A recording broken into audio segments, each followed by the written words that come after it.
Chapter 1124. The smoke in the air gradually dissipated. Although the fire had been very big, it was a piece of cake for the wood spirits to extinguish it without any restraints. In just a short while, not even a spark could be found. The various factions that had gathered from the Immortal and Netherworld realms had not expected such an instant reversal of the situation. All of them were alarmed. Other than the trusted subordinates of Wu Feng and Wang Qing, the other factions had already started to retreat, quietly withdrawing. While Jin Tai was howling with laughter, Bai Qi's heart skipped a beat. He saw Mu Yuanzi, this peerless expert, glare at Jin Tai with a frighteningly cold light. It seemed to be even more hateful than when he looked at Wang Qing. Jin Tai, you are nothing but a despicable and shameless villain. Sooner or later, I will destroy your body and soul, and you will never be able to reincarnate. Wang Qing stared at Kinta, who was laughing maniacally, and spoke in a cold tone. Even now, it seemed that he had no intention of admitting defeat. Jin Tai revealed a vicious light and smiled proudly. No need for sooner or later. I will destroy your soul, and you will never be able to reincarnate. He was just too happy. He had not thought that he would really be able to turn the situation around with just one sentence. Wang Qing ignored him and looked at Mu Yuanzi. Senior wants to keep Junior's treasure, which is the same as keeping Junior's life. Forgive me, Junior cannot comply. Jin Tai laughed sinisterly. I'm afraid it's not up to you. The golden cloud rod in his hand was already moving. My sword intent is unparalleled and indestructible. It won't be so easy to keep my treasure. Wang Qing's eyes shone with a cold light that seemed to be solid. There was a hissing sound in the air. The sleeves of his blue robes bulged, and he suddenly clapped his hands together. There was an angry shout that sounded like metal clashing. Break. In an instant, the air was filled with a desolate sword intent. The 6 rainbow dragons that were bound suddenly erupted with brilliance, and they let out heaven-shaking roars. In an instant, 6 loud bangs rang out, and the 6 thick vines that bound them collapsed into pieces in the blink of an eye. It was a god artifact. Mu Yuanzi's eyes flashed. He hadn't expected Wang Qing to be able to break free from his bindings. As soon as the 6 rainbow dragons broke free, they immediately retracted their azure light and turned into 6 streams of light. They gathered in front of Wang Qing with almost instantaneous speed. The 6 swords merged into one, and the huge 6-dragon snow blue sword returned to its original appearance. The sword intent had been condensed at this moment since a long time ago. Almost at the same time, Wang Qing attacked like a bolt of lightning, brazenly drawing his sword. A sonorous sword cry resounded throughout the heavens and the earth, shocking the minds of everyone. A dazzling snow blue light swept out like a resplendent meteor. The 6th move of sword draw style. Jin Tai and Bai Qi were taken aback. It was the 6th move of the sword drawing style. Both of them had already experienced the terror of this move, so they naturally knew how powerful it was. Kinte thought that Mu Yuanzi would make a move, but what made him speechless was that Mu Yuanzi simply stood there and watched the show. By the time he reacted, it was already too late. As soon as he used teleportation, the sweeping blue radiance caused him to let out a blood-curdling scream, and his entire body exploded into golden powder. The golden powder flew away like drifting clouds, and Kinte's angry voice came from afar. Old man Mu, you did this on purpose. Bai Qi was luckier. He had already raised his vigilance when he noticed that Mu Yuanzi was looking at Kinte strangely. He didn't place any hope on Mu Yuanzi. In addition, his speed of escape was one of the rarest in the world, so he had already escaped by teleportation the moment Wang Qing drew his sword. The two who were hiding in the canopy of the ancient language tree and watching the show looked at each other. They didn't expect that Wang Qing could still fly into a rage under such circumstances. He was indeed not simple. Wang Qing didn't chase after him. Instead, he held one of the 6 dragon bodies on the hilt of his sword with one hand, and slowly turned around to look at Mu Yuanzi. He said indifferently, Senior, can't you show mercy? Mu Yuanzi said expressionlessly, the power of this move is indeed extraordinary, but do you think you are a match for me? He didn't know that the 6th move of the sword drawing style could not be used a second time in a short period of time. No. Junior knows his own limits. Junior's sword drawing style might be able to intimidate the two of them, But there is no chance against Senior. As soon as Wang Qing finished his words, Wu Feng, who had been shaken to the core 1,000 meters away, recovered. With a pool of blood on his chest, he flew up to the sky angrily and shouted, "Old bastard! Let's see if your wooden staff is stronger, or my wind god staff is stronger." "Father, stop!" Wang Qing shouted loudly. However, Wu Feng didn't care at all. The staff in his hand instantly erupted with light that soared into the sky. It let out clanging sounds as it rapidly spun into the sky and grew larger and larger. In the blink of an eye, a shining staff flew into the sky and smashed towards Mu Yuanzi, who was standing in the sky. A trace of surprise flashed in Mu Yuanzi's eyes. He felt the unparalleled power of his opponent's staff. He didn't expect his opponent's staff to be so powerful. His figure quickly soared into the sky, and the wooden staff below him was pulled out from the ground. With a rumble, it shot towards the incoming staff. With a bang, the heavens and earth shook and the air currents shot out in all directions like blades. Mu Yuanzi's wooden staff couldn't even withstand a single blow, and was instantly smashed into mud by the wind god's staff. Wu Feng laughed proudly. Even Wang Qing felt slightly surprised. Could it be that the opponent was deliberately mystifying things, but in reality, he was just a weakling on the outside and didn't have any true ability? However, just as Wu Feng opened his mouth to laugh, it was as if something was stuck in his throat, and he couldn't laugh anymore. The wooden staff that had been smashed into mud did not stiffen up. The brown mud gave people a feeling of hitting a snake with a stick. It quickly spread up, and countless branches and vines quickly wrapped around the divine wind staff. No matter how hard it struggled, it could not break free. Mu Yuanzi waved his hand and countless thick roots quickly grew out of the vines that wrapped around the wind god's staff. They quickly pierced into the ground from the sky, and continued to grow underground. They firmly grabbed onto the struggling wind god's staff, and quickly dragged it to the ground. Countless vines continued to grow out of the ground, and wrapped around the wind god's staff layer by layer. In the end, it was wrapped into an enormous lump, and the original shape of the wind god's staff could no longer be seen. Wu Feng turned pale with fright. This was his family treasure. How could he let someone else take it like this? He hurriedly sent out spells to control it. He seemed to have gone mad as he roared. "This is the wind god's staff. Don't think you can trap it like this." The huge thing that was wrapped up in a lump was contracting violently, like a huge heart beating on the ground, causing the ground in a large area to tremble.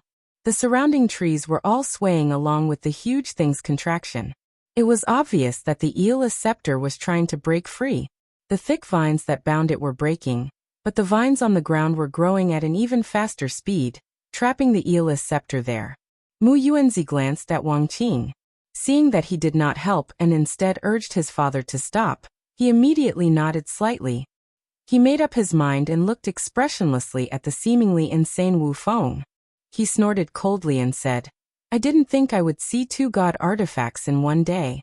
No wonder Jintai and the others were not a match for you and your father. Your wind god staff is even more powerful. It's a pity that with your ability, you can't even use 1% of its power. If you could use 10% of its power, I wouldn't be able to do anything to you and your father today. However, your cultivation is too low.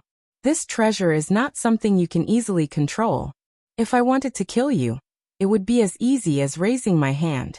Do you still not admit defeat? Hurry up and use your sword drawing form to break it." Wu Feng shouted anxiously at Wang Qing.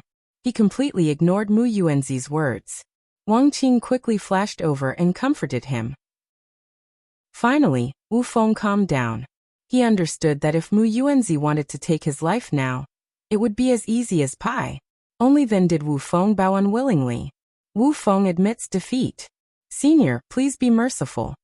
Wang Qing also turned around and clasped his hands. He roughly explained the grievances between them and Jintai. He made it clear that it was only right and proper for them to seek revenge against Jintai. At the same time, he made it clear that he did not intentionally come to ancient forest to cause trouble. He had been tricked by Jintai and by Qi. In the end he begged, "Senior's abilities are difficult for us to match. However, if Senior keeps our treasures, it's no different from killing us. Jintai and Bai Qi will definitely not let this go. Please have mercy, Senior." I don't care if Jintai is in power in the immortal realm or you too. At least Jintai has always abided by the agreement. He restricted the people of the three realms to not offend ancient forest. Can you do that? Mu Yuanzi asked indifferently. Wang Qing was cold, but he was not an idiot. He could naturally hear the softness in Mu Yuanzi's words. He immediately guaranteed, Senior, don't worry. If we can really become in power, we will definitely not allow outsiders to disturb the peace of ancient forest. I don't doubt your guarantee. Mu Yuanzi stared at Wu Feng's face and said indifferently, but your father seems to be very unconvinced. I'm afraid that he will make a comeback in the future when he has the ability. Then isn't this old man nurturing a tiger that will only invite calamity? Wu Feng was shocked. He was indeed thinking of coming back to redeem himself after he could unleash the great power of the Wind God Staff in the future. However, now was not the time to be impulsive. He quickly suppressed the discontent on his face and bowed sincerely. Senior, don't worry. Junior will not dare to act rashly again. Who knew that his son would add something even more ruthless? Wang Qing solemnly promised, if my father does not abide by today's agreement in the future, Junior will sever our relationship as father and son. Unless he walks over Junior's dead body, Junior will definitely not allow father to disturb the peace of ancient forest again. But Junior also has a request of Senior. Mu Yuanzi didn't think that he would dare to make a request at this time. He paused and said, Speak. My father and I have a great enmity with Jintai and the others. I hope Senior's ancient forest will not become their refuge. Wang Qing once again cupped his hands and promised, as long as Senior agrees to this, Junior will definitely not disappoint Senior. Chapter 1125. From now on, there will be no place for Jintai and the others in the ancient forest. Mu Yuanzi looked at the green sea in the distance that had been scorched black by the fire.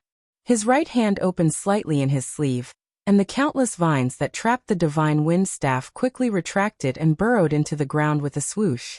As soon as the divine wind staff was freed, Wu Feng called it back into his hand with a flash of silver light.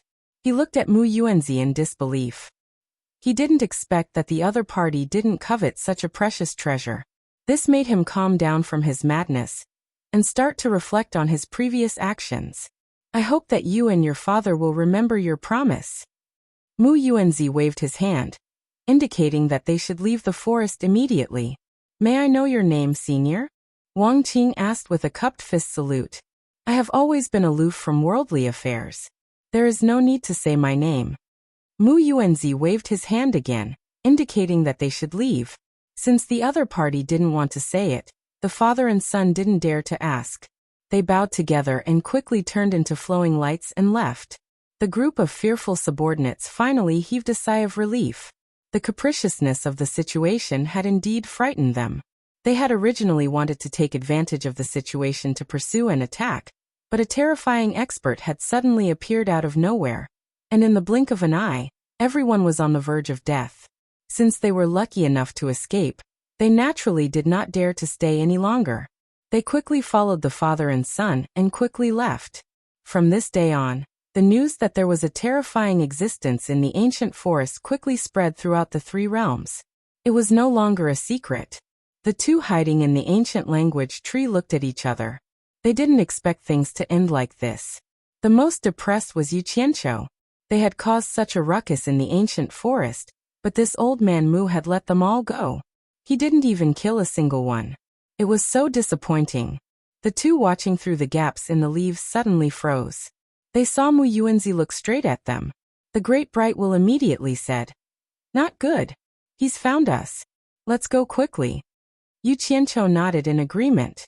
Just as the two of them were about to leave, they discovered that Mu Yuanzi had shifted his gaze away as if he hadn't seen them at all. With Mu Yuanzi's cultivation, it was impossible that he hadn't noticed them since he had already noticed them. The two of them looked at each other in dismay, then turned around to look at Mu Yuanzi warily, not knowing what he was up to. Bang! A streak of light shot out from the ground, and the wooden staff returned to Mu Yuanzi's hand. Mu Yuanzi raised the staff high into the air, and a dazzling azure light erupted from the tip of the staff. It suddenly shot toward the ancient forest that was full of devastation. In the blink of an eye, A refreshing fragrance filled the air, and everyone who smelled it felt refreshed. Under the illumination of the green light, countless green sprouts began to emerge from the cracked ground, growing at a visible speed. Green grass, flowers, green vines, and trees were all uprooted from the ground. In just a moment, the forest in front of him seemed to have returned to its original state, without any traces of fighting. The wood spirits in the forest all walked out and kowtowed to Mu Yuanzi in the sky. Old Mu, what is the meaning of this? An angry shout rang out, startling everyone. A golden light and a white light flashed. Jin Tai and Bai Qi appeared together. Jin Tai angrily pointed at Mu Yuanzi and shouted, "Old Mu, we came to lend you a hand out of goodwill, but you left us in the lurch. Now you even let Wang Qing and his son leave. What are your intentions? Lend me a hand?" Mu Yuanzi coldly snorted, and the azure light at the tip of the staff suddenly retracted. He raised the staff and asked, "Who lured them here, causing the countless living beings in my ancient forest to suffer such a disaster? I didn't even find you to settle the debt, but you came to accuse me instead." "Nonsense." Jin Tai waved his sleeve, and without a change in expression he flatly denied. "It was clearly them who chased us, and we had nowhere else to run. Now it's us who lured them here. If you want to incriminate us, you can always find a pretext." "Who set my ancient forest on fire?" Mu Yuanzi suddenly shouted, and his cold eyes stared at Jin Tai. Was he discovered? Jin Tai was shocked, but on the surface he sneered and said, "Is there a need to say it? The fire was naturally set by Wang Qing and his son to make it easier for them to find us. The two of us didn't even have time to run for our lives, so you can't be suspecting that we set the fire, right?" Mu Yuanzi instantly started laughing from extreme rage. If he hadn't found out from Yu Qianqiu that this fellow was using someone else to kill him, then he would really have been deceived by Mu Yuanzi. However, his heart was like a clear mirror now, so how could he fall for this trick of his? "Jin Tai, do you really think you did it flawlessly? Do you think this old man has eyes but can't see? You dare to use a mere trick to kill someone with a borrowed knife in front of me? You must be tired of living." Mu Yuanzi shouted angrily, and a majestic killing intent covered the sky. Bai Qi cursed inwardly. If he had known this would happen, he wouldn't have come back with Jin Tai. Little did he know that Jin Tai was also panicking. It was obvious that the matter had been exposed, and if he really angered this old man, it would be impossible for him to escape. He immediately said in a deep voice, "Old man Mu, don't act recklessly. Since you insist on believing this, I have nothing to say. From now on, you and I will part ways and have nothing to do with each other. Farewell." He spoke righteously as if he had suffered a great grievance. He angrily cupped his hands at Mu Yuanzi and wanted to leave with Bai Qi. Mu Yuanzi snorted coldly and said, "Stop. You want to leave just like this?" The two of them turned pale with fright when they heard this. Jin Tai gnashed his teeth and said, "Old man Mu, don't go too far. Could it be that you want to attack me? If I don't punish you, then wouldn't all the creatures in my ancient forest have died in vain?" Mu Yuanzi's tone was indifferent, but the air around him had already begun to distort. He was about to attack. "Wait." Jin Tai hurriedly raised his palm to stop him. He said anxiously and angrily, "Old man Mu, you ungrateful villain. Let's not talk about the fact that the creatures in your ancient forest were not killed by me. Even if they died because of me, so what? Let's not talk about the fact that we are both part of the 5 great spirits of heaven and earth. Do you still remember when you asked me to help you maintain the peace of the ancient forest? After I agreed, I have helped you maintain it until now. After so many years, have I ever asked you for the slightest benefit? Have I ever let you down in any way? If you still have the slightest bit of conscience, you should let me leave safely. It's not that you don't want to ask for benefits from me. It's just that you can't find me. Back then, when the Myriad Swords Demon Monarch was trying to kill you, you sent a large number of people here to find me. Do you think I don't know?" Mu Yuanzi sneered disdainfully and said with a cold expression, "This old man has never owed anyone a favor. Do you really think that you have never benefited from me? Do you really think that when you were in imminent danger, you coincidentally found the entrance to the realm of the divine ruins? Do you really think that in the realm of the divine ruins, you coincidentally found the phoenix plume? Do you really think that by burning the phoenix plume, you can obtain the spirit-transforming smoke by chance? Then your luck is too good. Why don't you think that if you didn't have the spirit-transforming smoke, would you be a match for the Myriad Swords Demon Monarch? If it wasn't for the Myriad Swords Demon Monarch being poisoned by the spirit-transforming smoke, I'm afraid you would have died somewhere long ago. Would you still be standing here and bargaining with this old man? Scenes of the past appeared in front of his eyes. Jintai had felt that the process of obtaining the spirit-transforming smoke was a little strange, but because he couldn't figure it out at the time, he could only treat it as his good luck. Now that he heard these words, he immediately understood the reason. He immediately said dumbfoundedly, "Back then, it was you who secretly guided me?" Baichi also had a face of shock. The two people hiding in the ancient language tree were shocked when they heard this. They didn't think that there was such a big secret behind the Myriad Swords Demon Monarch's death. The Mingluan glanced at Yu Qianqiu. They probably had to thank this guy for hearing this secret. Yu Qianqiu sighed endlessly. It seemed that the Myriad Swords Demon Monarch had died because of the spirit-transforming smoke, and it seemed that the person who changed the fate of the three realms was this old fellow who hid his strength. He wondered how the Myriad Swords Demon Monarch would feel after his death. Mu Yuanzi said indifferently, "Do you still think that I owe you?" Of course. Of course you still owe me."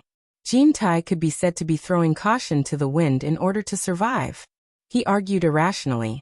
"Back then, even if you secretly guided me to obtain the spirit-transforming smoke, that was only to return the favor you owed me. What about the many years of favors after that? As long as you let us leave safely today, from now on, our grudges will be written off, and no one will owe the other anything. How about that?" Only a shameless person could speak such shameless words. If you didn't even have your life all those years ago, then how could you have everything you have today? Fine. I won't make a fuss about it with a shameless person like you, and I'll let you go today. However, Mu Yuanzi's gaze suddenly stared at Baichi, and he said, "I can let you go, but he has to receive punishment." Baichi was shocked. "Senior, what does this have to do with me? You're one of the main culprits, so how could you have nothing to do with this matter?" Mu Yuanzi shouted fiercely, and the imposing aura emanating from his entire body seemed to condense into a material form. Rumble. The air rumbled as it smashed over with the force to collapse mountains. At this point, Jintai couldn't care less about whether Baichi was an accomplice or not. He was afraid of being implicated, so he flashed to the side. On the other hand, Baichi had been on guard against Mu Yuanzi since a long time ago. When he saw that Mu Yuanzi had suddenly turned hostile, Baichi flipped his palm within his sleeve, and the obsidian netherlight mirror erupted with peerless black light. Clang! Clang! It instantly dispersed the imposing aura that was smashing towards him. Using this opportunity, Baichi teleported and disappeared, hurriedly escaping. "Where do you think you're going?" Mu Yuanzi shouted fiercely, and his cold gaze swept through the air. The wooden staff in his hand slashed through the air, and like a meteor chasing after the moon, it directly struck the teleporting Baichi out of thin air. Baichi violently spat out a mouthful of blood, and his entire body slammed into the ground. This scene caused Jintai's heart to palpitate. He didn't expect that even with Baichi's cultivation, Old Man Mu would be able to injure him in a single move. However, before Baichi could even land on the ground, the wooden staff shot towards him like a soul-chasing arrow. With Baichi's speed, he actually couldn't shake it off, and he could only desperately try to preserve his life. He flipped over and swung his fists, and countless layers of fist shadows overlapped like raging waves to obstruct the incoming wooden staff. The wooden staff suddenly erupted with a dazzling azure brilliance, and it effortlessly broke through the countless fist shadows and went straight for Baichi. Baichi was scared out of his wits, and before he could dodge, he felt a sharp pain in his chest. The wooden staff had already pierced through his chest, and he was directly nailed to the ground. Chapter 1126. A beam of green light pierced through the white shadow and smashed into the ground. Grass and dust flew everywhere as a large pit appeared. Baichi, who was covered in blood, lay in the center of the pit. Looking at the shining green wooden staff stuck in his chest, his face was filled with despair and unwillingness. Although he couldn't move because of the wooden staff, he still held on to his obsidian underworld light mirror tightly. This was the symbol of his rule over the underworld, and he couldn't lose it even if he died. The two people hiding in the ancient language tree saw that Bai Qi was seriously injured, but because of the terrain, they couldn't see the situation in the pit, and didn't know how Bai Qi was doing. Yu Qianqiu turned around and transmitted his voice to the great bright wheel with a sigh. I didn't expect that Bai Qi would be the unluckiest one. This old man Mu is really something. He let both sides go, but he didn't let Bai Qi off. What they didn't know was that although Mu Yuanzi didn't like killing, he controlled the entire ancient forest. If he didn't do something to appease the spirits of the creatures in the forest, how could he calm the hearts of the creatures in the forest? Thus, after picking and choosing, Bai Qi, who seemed to be the least deserving of punishment, was the one who suffered the most. Jin Tai looked at Bai Qi, who was lying in the pit, and then at Mu Yuanzi, his heart pounding. Mu Yuanzi stretched out his hand and pulled out the wooden staff, which flew back into his hand with a whoosh. He looked at Jin Tai coldly and said, "Get out of here. If I see you two step into the ancient forest again, don't even think about leaving alive." Yu Qianqiu and the Great Bright Will looked at each other. From what he said, it seemed that Bai Qi was still alive. The grass elves in the forest watching this scene immediately let out a cheer of victory. Their previous grief and indignation were swept away. Even the emperor of the underworld had been casually taken care of by the seniors of the Holy Land. They felt a sense of glory. In fact, this was probably the reason why Mu Yuanzi chose Bai Qi. Bullying a small fry like Yu Qianqiu had no effect at all. In the deep pit, Bai Qi stood up unsteadily. His face was pale, and his white clothes were stained with mud and blood. As soon as he put away the obsidian nether light mirror, Kim Tai flashed down and reached out to support him. "Are you all right?" He wasn't pretending to be concerned. After all, if Bai Qi were to die, he would lose a powerful ally, and he would be in even more danger. However, Bai Qi did not appreciate his kindness. He pushed him away shakily and said, "Get lost." This was because he hated Jin Tai for only caring about his own life, and not caring about his own. Although Bai Qi already knew what kind of person Jin Tai was, he still couldn't help but feel very angry. In fact, no matter who it was, they would be angry if they had such a partner. Jin Tai looked at Bai Qi's swaying appearance. It was obvious that he was heavily injured. Jin Tai couldn't help but smile bitterly and said, "Why are you doing this? You also know that I have no other choice. Even if you blame me, it's useless." Jin Tai forcefully grabbed Bai Qi's arm and flew out. The two of them exchanged glances with Mu Yuanzi, and were about to leave when they heard Mu Yuanzi shout, "Wait!" Jin Tai was immediately frightened, and turned around while supporting Bai Qi. He gritted his teeth and said, "Old man Mu, are you going to go back on your words?" Mu Yuanzi couldn't be bothered to pay attention to him. He looked at the ancient language tree and said in a deep voice, "Haven't you two seen enough? Do you want me to personally invite you out, or do you want to stay in my ancient forest forever?" Jin Tai looked over, and found that there were indeed two people hiding in the crown of the tree. Yu Qianqiu and De Mingluan looked at each other, and secretly transmitted their voices. They both felt that Jin Tai wouldn't sit still and wait for death. They wanted to see if Jin Tai had any other tricks up his sleeves. Thus, they rushed out of the ancient language tree and flew toward Jin Tai and Bai Qi. "It's the two of you?" Jin Tai was startled. He didn't expect these two to still be alive. De Mingluan hurriedly bowed. Yu Qianqiu and Bai Qi's eyes met. He coughed and pretended to be concerned as he helped Jin Tai over. "Take your lackeys with you," Mu Yuanzi warned indifferently. The lackeys he was referring to were naturally Yu Qianqiu and De Mingluan.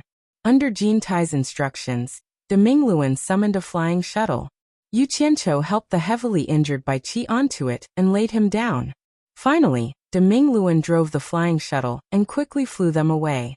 High up in the sky, the few of them remained silent. Half a day later, Bai Qi, who was sitting cross-legged and recovering from his injuries, finally regained some of his energy. The first thing he said when he opened his eyes was to ask Yu Qianqiu, "Where is the saintess?" Yu Qianqiu shook his head and said, "I don't know. We were separated not long after we arrived in the ancient forest. I don't know where the others are either." He suddenly remembered that everyone had received Jin Tai's instructions to set fire to the ancient forest. They were probably surrounded and killed by the plant spirits in the forest. He then continued, "After the two of us set fire to the ancient forest, we were surrounded and attacked by many experts in the forest. We were lucky to escape. I'm afraid they didn't have a good ending. I don't know if they managed to escape or not." The Saintess didn't receive the news of the arson. Bai Qi saw Yu Qianqiu's puzzled face and didn't hide it from him. He bluntly said, "The news of the arson was only passed to you." For the Saintess's safety, the news wasn't passed to her. So, she shouldn't have set the fire and gotten herself into danger. Oh, then she should be fine, right? Yu Qianqiu casually said, but in his heart, he began to curse. Damn it. Luckily I was smart and didn't do such a stupid thing. Don't worry. Doesn't that woman know how to calculate? She shouldn't be in danger. Jin Tai, who had been thinking with his hands behind his back, suddenly spoke. He turned to look at Bai Qi and said, "Black Wind and Wangqing won't let us go. They might already be waiting for us outside the ancient forest to walk into their trap. You should quickly recover from your injuries. At that time, there might be another big battle. I won't be able to handle it alone. The ancient forest is vast. Even if they are waiting for us outside, it will be very difficult for them to meet us." Bai Qi shook his head and sighed. "My injuries are too serious. I won't be able to recover in a short period of time. I need to find a quiet place to recuperate." Find a quiet place to recuperate? I'm afraid that will be difficult. Jin Tai looked around and said, "This ancient forest is a good place to recuperate, but we can't afford to offend Old Man Mu. Also, we don't know how Wangqing and Black Wind's forces are developing. Whether we can avoid their eyes is another matter." Bai Qi slowly leaned against the end of the shuttle and said slowly, "Think of a way to return to the underworld. I can find a safe place to temporarily stay." As he said this, he was thinking about whether Silver Armor 1,000 soldiers and the others had safely reached the Great Snowy Mountain. "Looks like you still have a way out in the underworld." Jin Tai didn't care about the dignity of an emperor anymore. He sat cross-legged in front of Bai Qi and asked, "Is it where 1,000 soldiers and the others went? Can you tell me where it is so I can have some confidence?" Damn. Another secret. Yu Qianqiu's ears immediately perked up. However, Bai Qi was tight-lipped. He slowly closed his eyes. He wouldn't reveal anything until he reached that place. Seeing how guarded he was, Jin Tai immediately snorted in disdain and said, "You won't reveal a top-secret place. Looks like you are prepared to find a place to curl up for the rest of your life. But don't forget, even if that father and son turn the 3 realms upside down, they won't leave us two behind." Umph. Bai Qi coldly snorted and suddenly opened his eyes. He raised his hand to touch the wound on his chest. His expression was ferocious and he said word by word, "Originally, I had the thought of curling up in a corner if I couldn't do anything. I, Bai Qi, am not an unreasonable person, but I am not someone who doesn't take revenge. Old Mu bullied me too much. If I don't take revenge, I am not a man." Yu Qianqiu stood silently at the side. He thought to himself, those who can climb to such a high position are indeed not easy to bully. They are all vicious and merciless people. Let Old Mu's matter go. Jin Tai waved his hand and sighed. "It's not that I look down on you, Bai Qi, but at least for now, you have no hope of getting revenge on Old Mu. It's already good enough if you can get rid of that father and son. I can't kill Old Mu, but it doesn't mean that others can't." Bai Qi laid on the ground and slowly pressed the wound on his chest. His expression was ferocious as he said, "And that father and son, Sheng Jun and the others can't die in vain. Since things have come to this, don't think about getting away with it." Jin Tai's eyes lit up. "You mean you can find someone more powerful than Old Mu? If there is such an expert, why didn't you say so earlier? Then you wouldn't have to suffer such humiliation." He pointed at Bai Qi's chest. "I don't know if he is more powerful than Old Mu, but I believe that Old Mu won't be able to do anything to him. As long as he has his eyes on him. Even if Old Mu doesn't die, he will still lose a layer of skin." Bai Qi looked at him and sneered. "You know this person, and this is your idea. In the past, I didn't have the heart to do this, but now that the old and new grudges are piled up together, I can't care so much anymore." I know him, and this is my idea. Jintai was startled. After a moment of silence, he suddenly said in shock, You mean Sanyi? The great bright wheel, who was steering the flying shuttle, was also listening to their conversation. When he heard this, his entire body trembled. He couldn't help but cry out involuntarily, Sanyi. He had already turned his head to look at the sickly Bai Qi with some fear. Yu Qianqiu was startled. He didn't know who this Sanyi they were talking about was to cause de Mingluan to have such a big reaction. However, when he thought about how even Jintai had to call him Sanyi, he couldn't be simple. This was the first time he had heard of someone being called Sanyi in the celestial realm. He secretly transmitted to de Mingluan, Who is this Sanyi? De Mingluan was so shocked that he forgot to reply. Bai Qi laughed coldly. That's right. He is Demon Monarch 3 Nights. Jintai, didn't you want me to communicate with Sanyi last time? I promise you. After I recover, I will immediately contact Sanyi. As long as Sanyi agrees to our conditions, we will immediately open the passage to the demon realm and release Demon Monarch 3 Nights, and let the demonic path reappear in the 3 realms. Chapter 1127. At this point, how could Yu Qianqiu still not understand who the so-called Third Master was? It was not Third Master at all. Even if he was a fool, he could guess that this Demon King 3 Nights was the supreme ruler of the devil world. Otherwise, these people would not have lost their composure like this. Bai Qi actually wanted to open the devil world and let the devil path reappear in the 3 realms. Yu Qianqiu was also shocked and looked at Bai Qi in bewilderment. He could understand Jintai's actions, but he did not expect Bai Qi to be so crazy. It was simply unimaginable. If he remembered correctly, the devil world should have been sealed by Bai Qi and Jintai together. The heroes of the devil world had been sealed by the 2 of them for so many years. It was imaginable how much they hated the 2 of them. But these 2 guys actually wanted to let the tiger out of the cage. Once that group of people who shook the 3 realms reappeared in the world, it would be strange if they did not take revenge. This was completely harming others without benefiting themselves. How could these 2 guys dare to do it?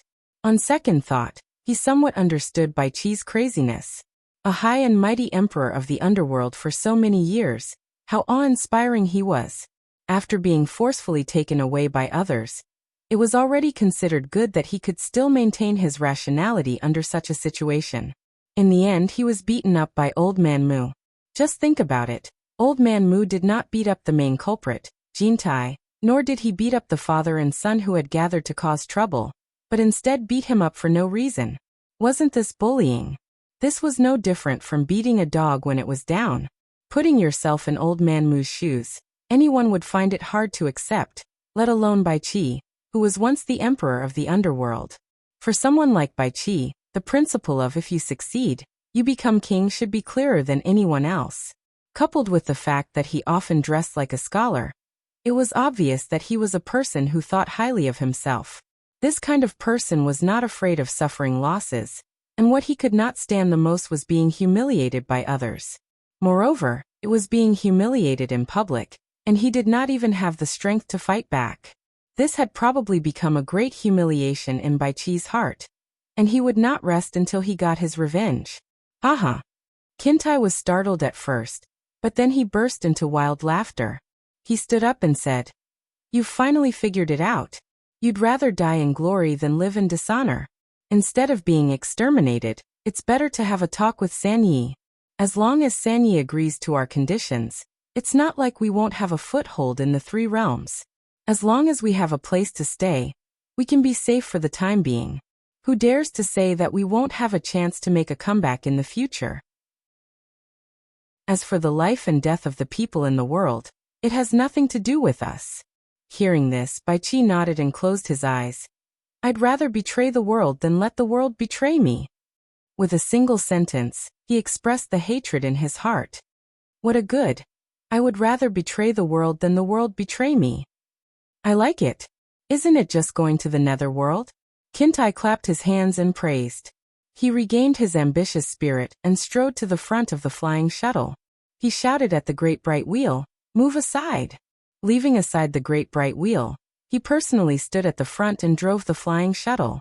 With his profound cultivation, the flying shuttle's speed immediately increased. The great bright will silently stood beside Yu Qianqiu and secretly transmitted his voice. What do we do? These two madmen want to open the demon realm. Once the demons return to the three realms, it will be a disaster for the three realms. Yu Qianqiu was silent for a while before replying. Disaster? It's not that bad, right? It's just a change of owners after a bloodbath. Even if Qintai and Baiqi make a comeback, they will still massacre the entire world to vent their hatred. Whether it's Demon King 3 Knights or the two of them, it's impossible for them to kill everyone in the world. The most unlucky ones are the people from the large sections.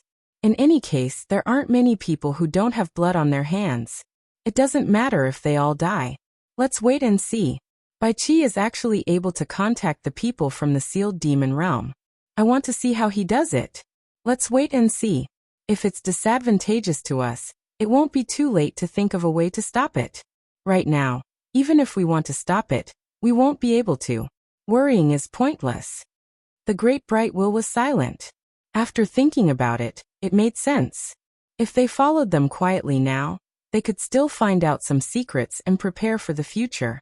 Qintai piloted the flying shuttle very quickly. It didn't take long for them to reach the edge of the ancient forest. Just as they were about to fly out of the ancient forest, Qintai suddenly slowed down and flew at a lower altitude. He flew into the rolling mountains and maintained a high level of vigilance. He used the rolling mountains to avoid being discovered by others. He was mainly worried that Wang Qing and the others had set up an ambush outside. However, what he was afraid of happened. Just as the flying shuttle passed through a canyon, a figure suddenly appeared from a bend in front of them. The two of them collided head-on. Qintai harumphed coldly and made his move decisively. In a single move, the other party was caught in his palm. His 5 claws gripped the other party's head, ready to take his life at any moment. Afraid that there were other people ahead, the flying shuttle disappeared into the dense forest below. Qintai's reaction was quick as he surveyed the surroundings. Looking at the person in his hand, he noticed that it was a woman with good looks. Moreover, she looked familiar. A moment later, he remembered who she was. He sneered coldly. You're Wan Buoxing's precious granddaughter, right? Speak. How many people did Wan Gutong send to search for us? Where are they? Both Yu Qianqiu and the Great Bright Will were stunned. Both of them recognized Wan Ling. If this person wasn't Wan Buoxing's granddaughter, who else could it be? However, Yu Qianqiu was currently disguised as Niu Yud, so Wan Ling didn't recognize him. Baiqi, who was lying on the ground, also opened his eyes, staring at Wan Ling. Both he and Qintai had noticed her during the Immortal Palace grand wedding ceremony. She was sitting right beside Wan Buoxing, who knew that Wan Ling, whose life was hanging by a thread, turned a blind eye to Qintai, as if she was not afraid of him at all, nor did she put him in her eyes. Instead, she stared blankly at Baiqi, who was covered in blood and mud, biting her lips. You're injured? Baiqi was taken aback by her question. Why did it sound like there was something between them? But then again, looking at her up close, this woman's face really did seem familiar. Yu Qianqiu, the Great Bright Wheel, and Qintai all looked at Baiqi suspiciously. Qintai exclaimed in surprise, Baiqi, you're familiar with her? Baiqi was startled. He slowly stood up and walked to Wan Ling's side to take a closer look. The light from the shade of the trees swayed on Wan Ling's face, and Baiqi seemed to see a sparkling water surface. A hazy scene flashed through his mind, but he couldn't remember where they had met. Did they really know each other? Baiqi raised his hand and pushed away Qintai's 5 claws on Wan Ling's head. He stared at Wan Ling and frowned. Miss Wan, other than the day of Qintai's grand wedding, have we met somewhere else before? This sentence immediately made Wan Ling, who was biting her lip, burst into tears. She choked and sobbed. You still remember me. You still remember me. Do you know how long I've been looking for you? It's been more than 1,000 years. I've been looking for you with great difficulty. When you left, you didn't even tell me your name. What kind of play was he putting on? Yu Qianqiu and the Great Bright Will looked at each other in dismay. Qintai revealed an expression of understanding. He looked at Baiqi and sneered. I was wondering what was going on, Baiqi. So Wan Buoxing's granddaughter is your lover. If that's the case, Don't you have to call Wan Bosheng grandpa? Ha! He finally couldn't help but burst into laughter. Bullshit! Bai Qi shouted angrily. He glared at Qintai, then looked at Wan Ling from head to toe. He frowned and said, Miss Wan, you can't talk nonsense. I can see that the space between your eyebrows is still intact. You can't blame this Bai for this, Miss Wan. Have you mistaken me for someone else? You've forgotten me. Wan Ling's shoulders trembled as she choked with sobs. 1,800 years ago, on an island in the Blue Domain Sea, I was bathing in a pond in a barren mountain valley. Don't tell me you really don't remember anything at all? 1,800 years ago in the Blue Sea. Qintai revealed an expression of sudden realization. He looked at Bai Qi and teased. Wasn't it when we agreed to explore the Blue Sea of Death together? Bai Qi, there is no one else who knows about this except for you and me. The time and place he said are all the same. You can't deny it even if you want to, haha. Now that he couldn't become an immortal emperor, he became much more optimistic. To put it bluntly, he was just finding joy in the midst of hardship to amuse himself. The Blue Sea of Death. Yu Qianqiu had heard of this place before. There was a very dangerous place in the ocean. It was said that it was a place to collect the precious material for blacksmithing, the Blue Sea Gold Essence. However, no one dared to go too deep. Most people tried their luck to find the Blue Sea Gold Essence in the outskirts. Hearing Wan Ling's words, the hazy scene in Bai Qi's mind finally became clear. It was the scene of him flirting with a naked girl in a pool. Sure enough, the girl's appearance matched the current Wan Ling. He couldn't help but ask, the girl bathing in the pool was you? It wasn't that his memory was bad. To Bai Qi, a mere Wan Ling was not worth mentioning. At that time, he was waiting for Qintai and was bored. He accidentally found a girl bathing naked in the mountains and wanted to tease her. After playing with her, he left and didn't care about Wan Ling at all. After a long time, it was not easy for him to remember. Qintai immediately snorted and said, You admitted it yourself. However, he looked at Wan Ling with some doubt. With his rich experience, it was not difficult for him to see that Wan Ling was still a virgin. He couldn't figure out what was going on. You finally remembered. After that day, I have been looking for you, but I couldn't find you. Wan Ling looked at Bai Qi with tears in her eyes and shook her head sadly. I never dreamed that you were the supreme ruler of the underworld. Emperor of the underworld, Bai Qi. With my identity, how could I enter the underworld royal palace? You made me look for you so hard. I told you at that time that you had to take responsibility for what you did to me. Otherwise, I wouldn't let you go. Chapter 1128. Yu Qianqiu and De Mingluan glanced at each other. Normally, Jin Tai and Bai Qi would not pay attention to the love affairs of a small character like Wan Ling. However, to the two of them, they had long heard of Wan Ling's name. This woman had a strange habit of stealing other people's men. She enjoyed playing with men. When did she become so sentimental? Suddenly, the two of them couldn't help but admire Wan Ling's courage. She actually dared to play with Bai Qi. At that time, who would play with who? However, after thinking about it, they felt that it was not a big deal. Right now, Bai Qi was like a fallen phoenix that was not even comparable to a chicken. It would be a waste not to play with him when he was in trouble.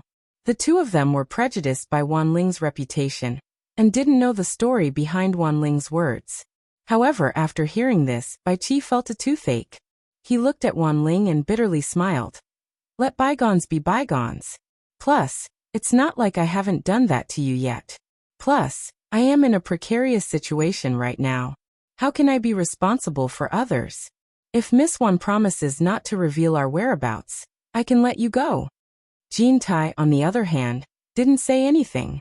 His eyes darted back and forth between the two enemies. No one knew what he was planning. But I won't let you go. If you want to get rid of me, you have to kill me. Wan Ling stared at Bai Qi with teary eyes and gritted her teeth. Such an unforgettable gaze caused Bai Qi's heart to tremble. He understood that this girl was not joking. He was speechless and didn't know what to say. Jin Tai's voice rang in his ears. I have a very good hiding place right now. I don't need to take a long and dangerous journey to the underworld. Let me deal with this matter. Bai Qi paused for a moment. He guessed something and didn't say anything else. Jean Tai indifferently interrupted. Miss Wan, you should watch carefully. Bai Qi is heavily injured and is being pursued by powerful enemies. If you follow him, you might not even have a tomorrow. There is no need to lose your life for him. This is a matter between me and him. You don't need to say anything. Let him answer himself. Wan Ling didn't even look at him and directly blocked his words. She felt as though she was going all out. Who cares if you are an immortal emperor or Jean Tai? At this moment in her eyes, there was only Bai Qi. Everyone else was nothing but floating clouds. Bai Qi raised his hand and touched the wound on his chest. In his entire life, no one had ever pursued him with such vigor, not to mention after he became the emperor of the underworld. Ordinary women would not have the courage to do so. He did not expect that after he had lost his power, there would be someone who would do so. This caused a different kind of feeling to rise in his heart. If it was any other time, Jean Tai would have killed him on the spot if he spoke to Jean Tai like this. However, at this moment, not only was Kim Tae not angry, but he was even more sure that Wan Ling really liked Bai Qi. He immediately said sternly, if you really like him, you should think for him, and not force him regardless of the situation. Wan Ling slowly turned her head and looked at him, waiting for him to continue. Jean Tai waved his hand and pointed at the wound on Bai Qi's chest. He coldly snorted and said, he is heavily injured now. If you really like him, you should think of a way to help him find a safe place to recuperate. Do you want to see a group of people who only have the right to kneel and worship at his feet humiliate him because he is injured and unable to fight back? Yu Qianqiu secretly laughed and transmitted his voice to De Mingluan. If I am not wrong, we are going to myriad Saint Mountain as guests. De Mingluan secretly replied, why did I hear that this woman has an affair with you? You even held hands in front of everyone? Yu Qianqiu rolled his eyes. Nonsense. She hasn't even broken down yet. How could she have an affair with me? He then added in his heart, there shouldn't be any heinous surgery going on right now. Wan Ling had hidden her feelings for Bai Qi, but she was also a smart woman. Hearing Jean Tai's words, a trace of clarity returned to her eyes. She knew that Jean Tai's next words were the main point, and she could roughly guess what was going on. However, seeing Bai Qi clutching his bloodied chest, she gritted her teeth and said, what do you want me to do? Miss Wan, it's not that I don't believe you, but there are some things I need to clarify first. Jean Tai's slender eyes opened and closed uncertainly. A cold light flashed in them as he asked, why are you here? Heartless Palace does not have enough manpower. When we were chasing after you, we sent out a message to all the sects, requesting for help. The situation is stronger than me, so I, Wan Gutong, was forced to agree perfunctorily and randomly sent out some people. However, my grandfather has ordered that we are not allowed to directly participate in the chase. Currently, the Heartless Palace has sent people from all the sects to guard the ancient forest, the place where you are most likely to escape. I, Wan Gutong, was sent to this area. As for why I'm here, it's because I heard that you were in the ancient forest. That's why I ignored my grandfather's warning and ran here. After that, I was in a hurry to find out your whereabouts, so I snuck in here on my own. I didn't expect to run into you here. Wan Ling said slowly as she looked at Bai Qi. Don't let this venerable one have the chance to make a comeback, otherwise, all the sects that participated in this matter will be massacred, of course. Jean Tai suddenly felt like he had said something wrong, deliberately explaining to Wan Ling. Your Wan Gutong is an exception. As for whether or not that day would come, who knew?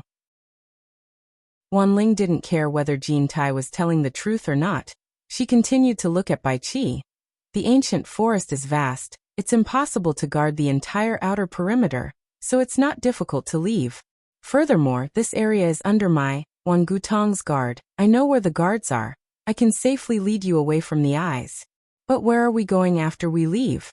Using the word we, she tied herself to the few of them. Clearly, she was determined to follow Bai Qi. Yu Qianqiu looked at Wan Ling, shaking his head inwardly. This woman seems to be for real.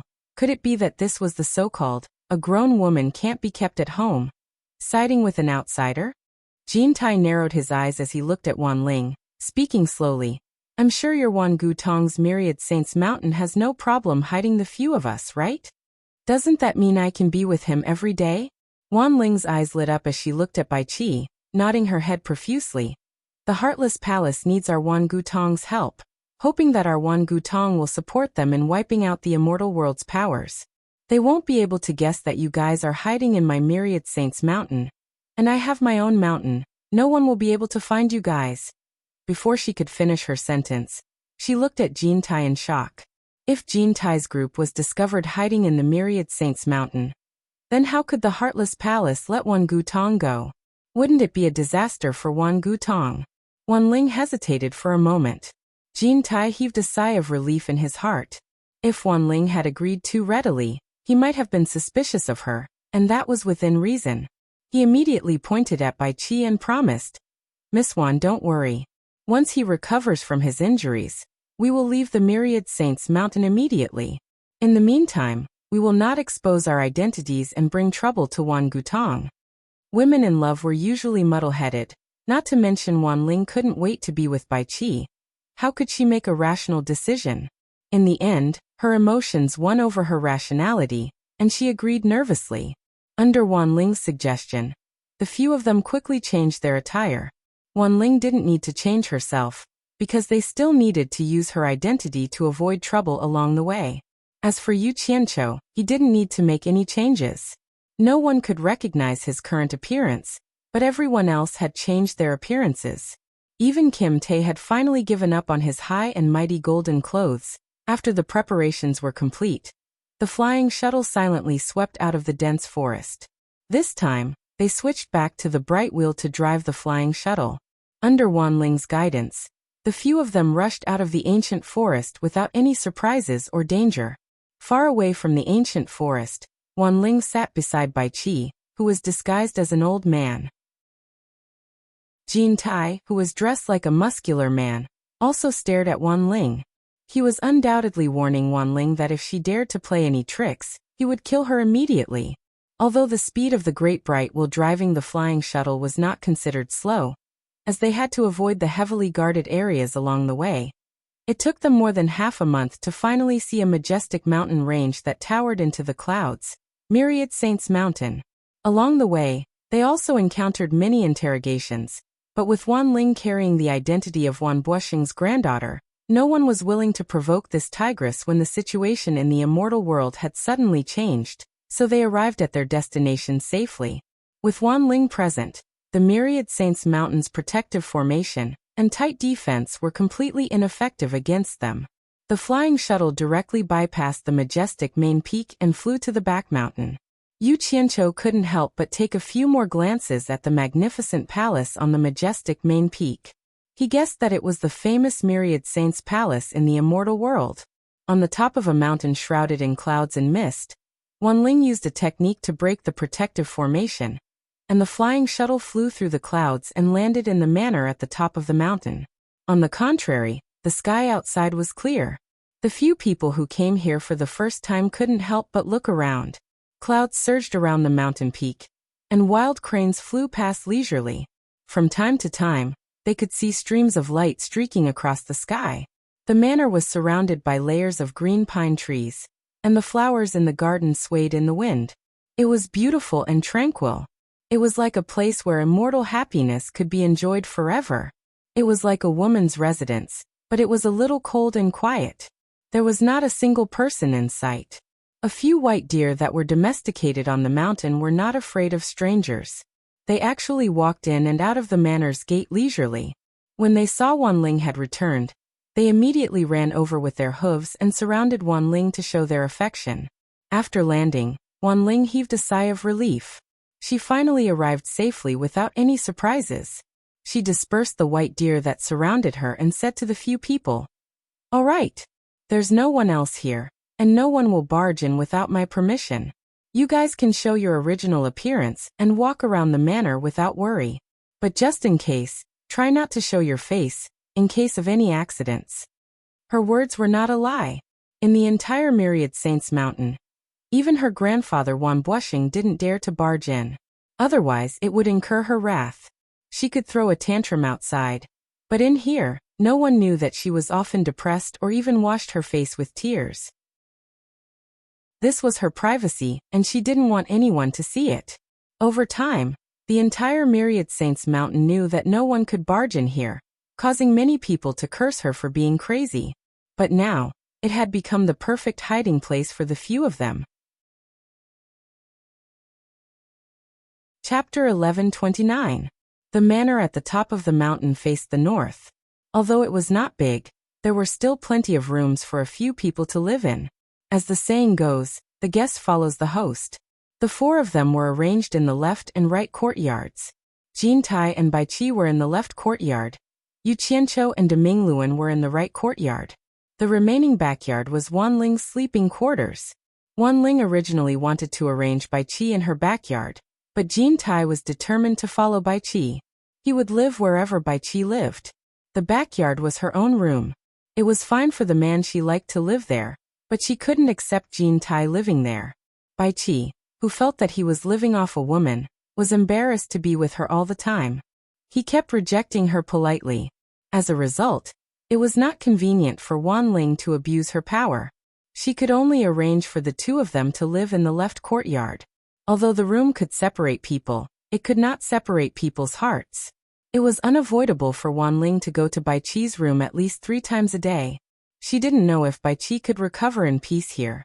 Regarding this, Jin Tai often teased Bai Qi, who looked like a scholar, until he flew into a rage out of humiliation. Time in the mountains was like a flash of light, and the world was prosperous for 1,000 years. In the blink of an eye, more than a month had passed. During this time, Wan Ling still frequently went in and out of Bai Qi's room to show her concern. Bai Qi, who was somewhat unable to endure her enthusiasm, would meditate and not wake up. Wan Ling, on the other hand, looked as if she was happy to sit by his side for a while. She was as gentle as water, causing Bai Qi, who had his eyes closed, to have goosebumps.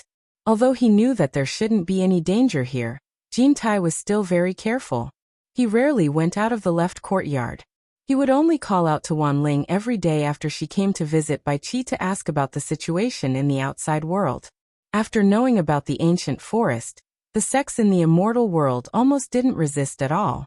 They recognized the Heartless Palace's position as the overlord of the immortal world. Jin Tai was so angry that he shouted and scolded the sects as traitors.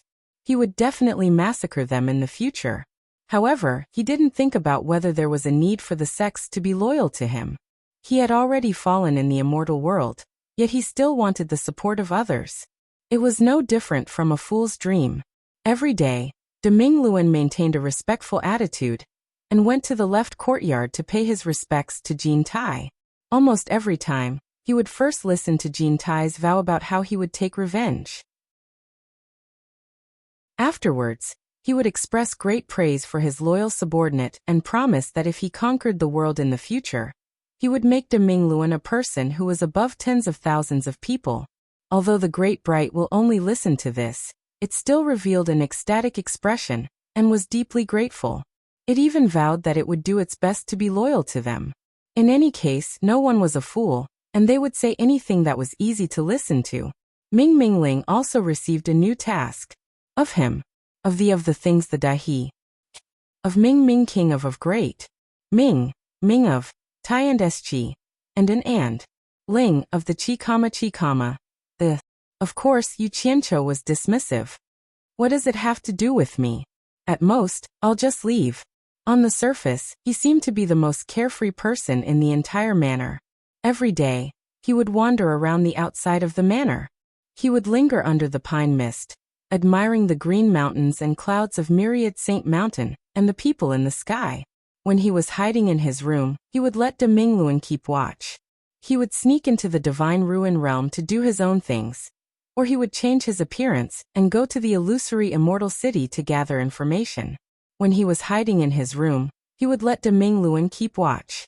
He would sneak into the Divine Ruin realm to do his own things, or he would change his appearance and go to the illusory Immortal City to gather information.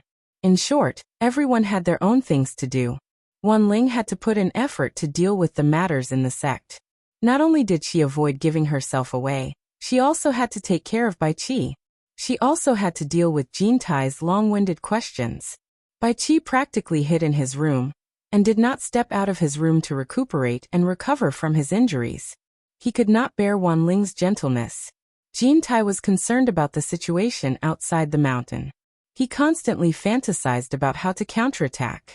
Other than not meeting with Yu Qianqiu, he was the one who negotiated with the others the most. De Mingluan was Jin Tai's spy. Other than helping Yu Qianqiu to keep watch, he would think about how to make up lies to deceive Jin Tai. He was very depressed. It seemed that ever since he met Yu Qianqiu, he had been helping him do this. Therefore, even though it was a good place to cultivate, everyone was looking for trouble. No one in the entire manor was at ease. 2 months later, Bai Qi's injuries had mostly healed. It would not take long for him to fully recover. Therefore, he would occasionally come out for a walk. One day, after Wan Ling left the manor, Bai Qi sneaked out of the manor to get some fresh air. He bumped into Yu Qianqiu. The two of them stood side by side under the canopy of a pine tree, bathing in the clouds. The cool wind blew on their faces. They talked about the safety of the underworld's saintess.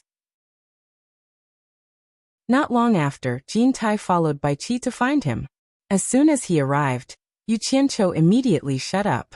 He only pricked up his ears to listen to their conversation. Jin Tai felt insecure like a stray dog, so the topic shifted to Wan Ling. He felt that it was not a good idea for Bai Qi and Wan Ling to continue like this. If Wan Ling ever felt that Bai Qi did not like her anymore, it would be troublesome if she became disheartened. She might even reveal the secret of their hiding place. He then said some things to persuade Bai Qi to sacrifice himself to sleep with Wan Ling. He said that women would be dead set on you after sleeping with you. Bai Qi immediately rebuked Jin Tai, as if saying that he would never do such a thing. However, a few days later, Yu Qianqiu did not know if Jin Tai had finally convinced Bai Qi. One day, Wan Ling entered the left courtyard. After paying attention, Yu Qianqiu found that she had been in there for almost an entire day. It was completely different from the past. The moonlight was clear and bright in the night. He found Wan Ling sneaking out of the left courtyard again. As a result, the moment Wan Ling walked out of the courtyard, she found Niu Yud sitting on the steps under the eaves of the opposite courtyard. The two of them looked at each other, and Wan Ling immediately blushed and walked away quickly. Sitting on the steps, Yu Qianqiu couldn't help but shake his head with a sigh. Looking at Wan Ling's unnatural walking posture and her blushing face, it was clear that Bai Qi had finally given her to the formation. It was likely that Bai Qi's fate would directly determine her fate in the future. He didn't know if Wan Ling entrusting her life to him was a blessing or a disaster. He hoped that she would get what she wanted. Perhaps it was because the secret was already out in the open. Wan Ling, who was still hiding tonight, openly lived with Bai Qi the next day. When he occasionally saw her, her bright and clean face had the appearance of a happy little woman. It was obvious that she had been nourished by a man. Yu Qianqiu was a bit gloomy. He originally wanted to see how Bai Qi contacted the Demon Realm's Demon King 3 nights. However, it seemed that Bai Qi's injuries would have to be delayed for some time. He had no way of stopping them from making love. He could only hope that Wan Ling would take pity on Bai Qi's body and that Bai Qi would exercise some self-control. Wan Ling had already lost her virginity, and her mental state had also changed. Although she tried her best to pretend that nothing had happened, she couldn't hide it from the people in the Wan Gutong sect who were very familiar with her. On this day, Yu Qianqiu was sitting at a small round stone table under an old tree, drinking a few cups with De Mingluan. After the two saw Wan Ling leave the mountain, they looked at each other and shook their heads with a bitter smile. Who knew that not long after, a ray of light would directly break through the mountain's defensive formation. An old man with white hair and a ruddy complexion landed in the middle of the courtyard, coldly staring at the two drinking people. De Mingluan, it's actually you.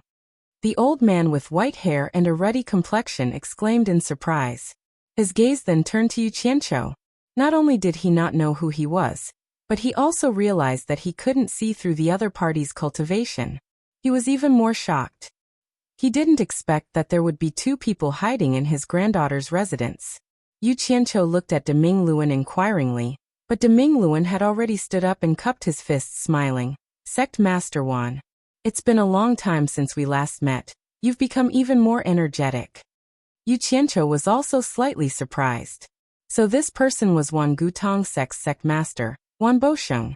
Wan Bosheng didn't reply to him, his gaze directly fixed on Yu Qianqiu. His face was so dark that it seemed like water could be squeezed out of it. In a low voice he said, "This friend looks very unfamiliar. Who was the one who ruined my granddaughter's purity?" Wan Bosheng was able to suppress his anger, but he couldn't help but get straight to the point. If it weren't for the fact that he couldn't see through Yu Qianqiu's cultivation, he would have killed him right there and then. Yu Qianqiu and De Mingluan exchanged a look. It seemed like Wan Bosheng had already found out something, but this question shouldn't be answered by the two of them. Wan Bosheng, congratulations. Just as the voice came from the left side of the courtyard, Jin Tai and Bai Qi both teleported to the courtyard entrance. Bai Qi's expression was a little unnatural. Wan Bosheng was shocked. He didn't expect there to be people here. Turning around, he was so shocked that he staggered back several steps, exclaiming, "Jin Tai, Bai Qi! Why are you here?" In an instant his face paled, as if he could already see Wan Gutong's impending doom. Looking at Wan Ling's blissful expression, he was actually happy, thinking that Wan Ling was too embarrassed to make it public, and wanted to hide it from him. He wanted to see which handsome young man was having an affair with his granddaughter, so that he could reveal the truth and allow his granddaughter to live openly. Otherwise, it wasn't a long-term solution to keep this matter a secret.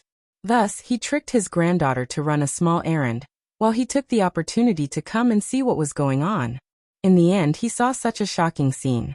Now, the two people that the Netherworld and Immortal realms wanted to kill were actually hiding in his myriad Saint Mountain.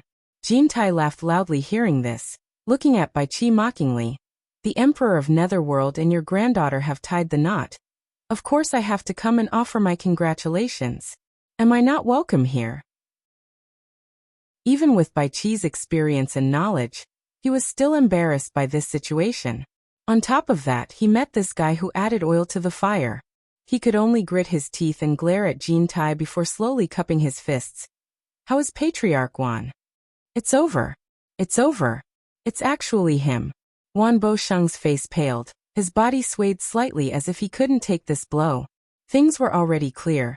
He knew that his granddaughter liked Bai Qi. Now that Bai Qi was here, and his granddaughter had lost her chastity, there was no need to ask who did this. Chapter 1130. Yu. Wan Bosheng was so angry that he couldn't even form a complete sentence. Bai Qi closed his eyes slightly. He didn't expect this old man to barge in so suddenly. For a moment he didn't know what to say. Jin Tai snorted coldly. "Wan Bosheng, the Emperor of the Underworld is interested in your granddaughter. Is he not worthy of your granddaughter? Humph. This is the good fortune your family accumulated in their previous lives." Wan Bosheng glared at the two of them with bloodshot eyes, gritting his teeth as he spat out word by word. "You've gone too far. Scram." "Scram?" Jin Tai's eyes narrowed. "Wan Bosheng, I think you're tired of living." "Shut up." Bai Qi snapped at Jin Tai, stopping him from speaking any further. His face was dark and gloomy as he stared at Wan Bosheng. "Let's go leave this place." Jin Tai was a little unhappy. How could a mere Wan Bosheng scare him? He sneered. "What's there to be afraid of? If he dares to go out and spout nonsense, not only will we not spare him, even Wang Qing and his son won't let him off." Wan Bosheng's body trembled with anger, ready to risk his life at any moment. Bai Qi turned around, staring at Jin Tai. "I said, let's go leave this place." "What? Don't tell me you've fallen in love with that lass?" Jin Tai's face darkened as he pointed at the surroundings. "This is Wan Gutong's headquarters. There are eyes everywhere. It's impossible to escape from everyone's eyes. I think Lord Wan will have a way." Bai Qi turned to look at the trembling Wan Bosheng. "Lord Wan, things have come to this point. Please calm down. I believe that Gate Lord Wan doesn't want the news of us hiding here to leak out. Otherwise, the Wangqing father and son wouldn't let your Wan Gutong and his descendants off. So I hope Gate Lord Wan can think of a way to send us out of the Myriad Saints Mountain. And I promise that I won't leak the news of us staying here." The yard fell into silence. Only Wan Bosheng's angry breathing could be heard. Everyone's eyes were on him. After a long time, Wan Bosheng's breathing gradually calmed down. He stared at Bai Qi and gnashed his teeth. You better keep your word. Although Wan Ling was his most beloved granddaughter, to someone of his status sometimes he had to choose the lesser of two evils. After weighing the pros and cons, no matter how angry he was, he had to put aside his familial ties and think of the bigger picture. If he did not have this bit of decisiveness, he would not have been able to run everlasting past to where it was today. Moreover, he had no other choice. Not to mention Jin Tai and Bai Qi joining hands. He was no match for any one of them. There was no way he could refuse, so he could only swallow his pride. He was filled with hatred now. If he had known this would happen, he wouldn't have come to investigate his granddaughter's privacy. He would have turned a blind eye to it. Why did he have to come here to humiliate himself? Of course. Bai Qi nodded. Jin Tai's expression was not happy. It was not a good feeling to be controlled by a mere Wan Buoxing. However, he knew that Wan Buoxing had made up his mind. It was useless to persuade him. In the end, Wan Buoxing threw out a few pieces of Wan Gutong's robes. The few of them quickly concealed their appearances before following behind Wan Buoxing as he broke through the protective formation, with Wan Buoxing personally leading the way. It was naturally not a problem for them to enter and exit the Myriad Saints' Peak without being discovered. After exiting the Myriad Saints' Peak, Wan Buoxing brought the few of them to a desolate valley 100 li away. He turned to look at the few of them with a dark expression. His gaze finally landed on Bai Qi and he said in a low voice, Bai Qi, you should be aware of your current situation. Please be magnanimous and don't have anything to do with Ling, or in the future. You've already harmed her once, don't do it a second time. Otherwise, we'll just go down together. Just as he was about to turn and leave, Bai Qi snapped, Wan Buoxing, don't make things difficult for Wan Ling. Tell her that one day I'll come looking for her openly and take her away. If she's harmed in the slightest, I'll flatten your Myriad Saints' Peak and wash your entire Wan Gutong sect in blood. Wan Buoxing's body trembled slightly, but he did not turn back. He turned into a streak of light and flew straight back to the Myriad Saints' Peak. However, the first thing he did when he returned was to reprimand Wan Ling in a fit of rage. Then he sealed her cultivation and forcefully suppressed the weeping Wan Ling at the bottom of the Myriad Saints' Peak, forbidding her from coming into contact with anyone. This was the price Wan Ling had to pay. Watching Wan Buoxing leave, Bai Qi's mind was filled with the scene of him and Wan Ling tangling together on the bed. He listened to Wan Ling narrating her unwavering love for him for 1,000 years. Yu Qianqiu and De Mingluan, the two lackeys, looked at each other in disbelief. They did not expect Bai Qi to be such a passionate person. Saying such resolute words for Wan Ling, she's already gone, what's there to see? Jin Tai broke the silence, looking at Bai Qi with disdain as he sneered. Who would have thought? You, Bai Qi, are actually serious this time. But then again, if one day you can really come to the Myriad Saints' Peak and take that woman away, then I will be very happy. That means that you and I have already made a comeback. Speak. Where are you going now? Your injuries are almost healed. Do you still want to go to the netherworld to continue recuperating? No need. Bai Qi stared unblinkingly at the direction Wan Buoxing disappeared in and said word by word. I've made up my mind, it's time to contact the Three Knights' Devil World. Everyone's expression changed, and a trace of joy flashed in Yu Qianqiu's eyes. The time he had been waiting for was finally here. Jin Tai, who was at the last moment, clenched his fists nervously, looking around and asking, Now? Right here? Without a word, Bai Qi tore off Wan Gutong's robe, revealing the white robe he usually wore. With a wave of his hand, countless streaks of light shot out, piercing into the soil and rocks in all directions. The last streak of light shot into his feet, and with a stomp, the earth trembled slightly. White mist rose into the air and disappeared without a trace. The sky was still the same sky, and the valley was still the same valley. If one looked down from the sky, they would find that the valley was already shrouded in white mist, making it impossible to see the situation in the valley. Everyone could see that Bai Qi had already laid down a formation. Just as they were looking around, Bai Qi flipped his sleeves and took out two items from his sleeves. In his left hand was his obsidian light mirror, and in his right hand was a crystal ball. Sealed inside the crystal ball were several pieces of cloth stained with blood. The blood was still bright red, as if it had just been stained with fresh blood. Obviously, it was preserved using some kind of secret technique. Yu Qianqiu and De Ming Luan stared unblinkingly, not knowing what Bai Qi was trying to do. Jin Tai's expression also turned solemn.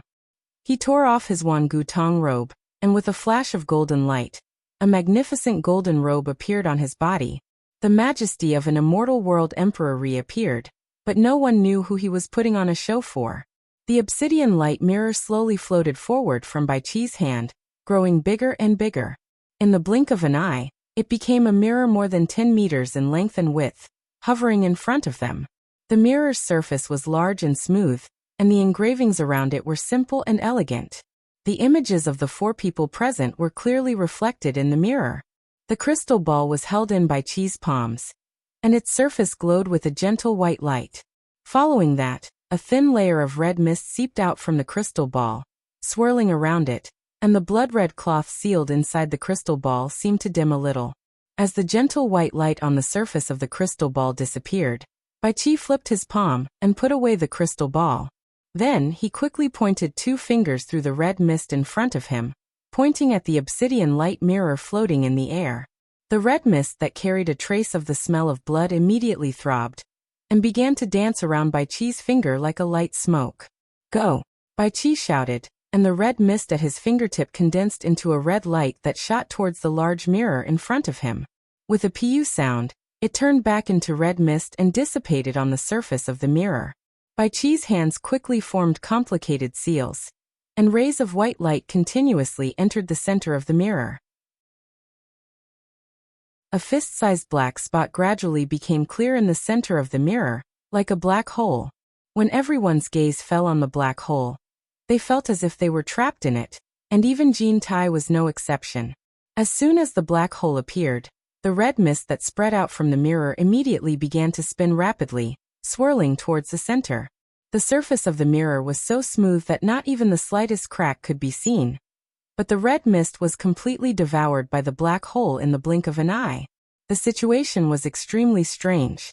Yu Qianqiu subconsciously became vigilant, and he secretly transmitted his voice to the great bright wheel, preparing to immediately escape if something unexpected happened. As soon as the red mist was devoured, Bai Qi flicked his finger and shot a white light at the fist-sized black spot in the center of the mirror. He said forcefully, "Peep into yin and yang, summon for 3 nights." As soon as these words came out, the surrounding air immediately throbbed and twisted, rushing towards the black hole in the center of the mirror. Immediately, it brought up a burst of sand and stones in the valley. After the surging air was sucked into the black hole suddenly shrank and disappeared in the center of the mirror. Then, a white light appeared in the center of the mirror.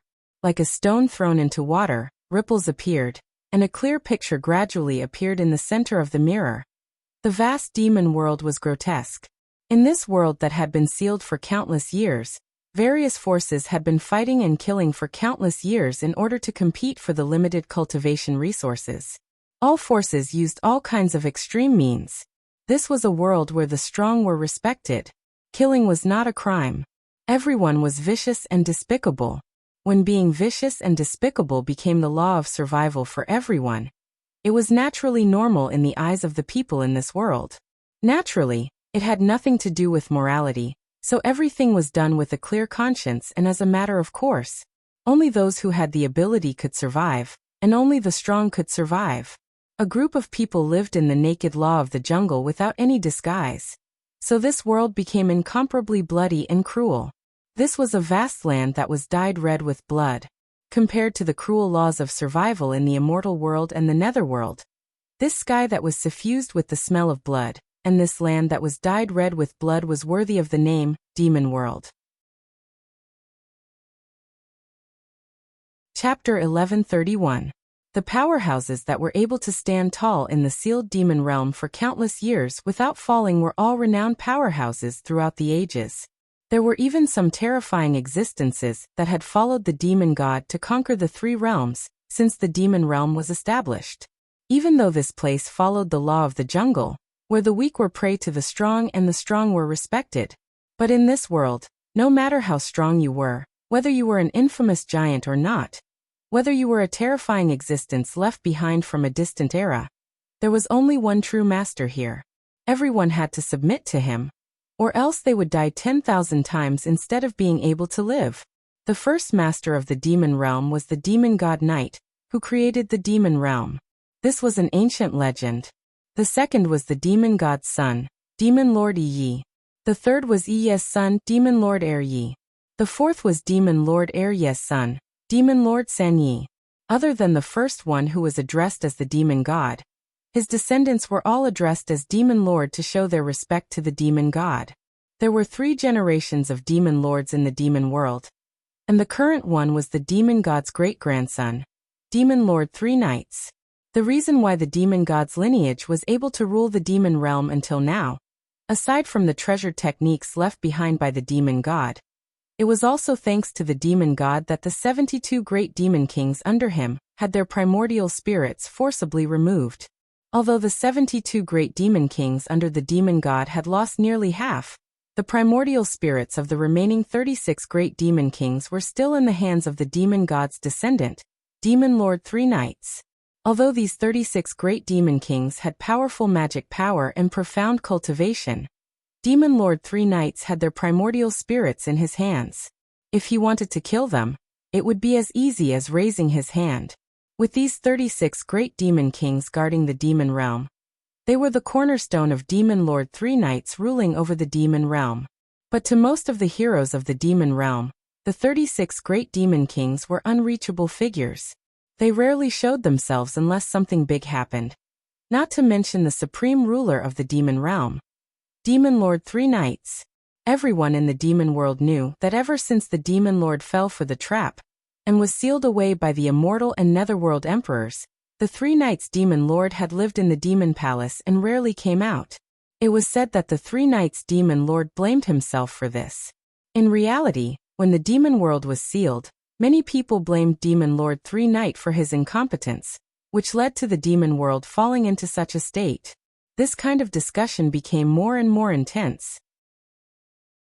Not long after, an expert followed the will of the people and strongly demanded that the demon lord 3 Knights hand over the primordial spirits of the 36 great demon kings and hand over the throne of the demon lord.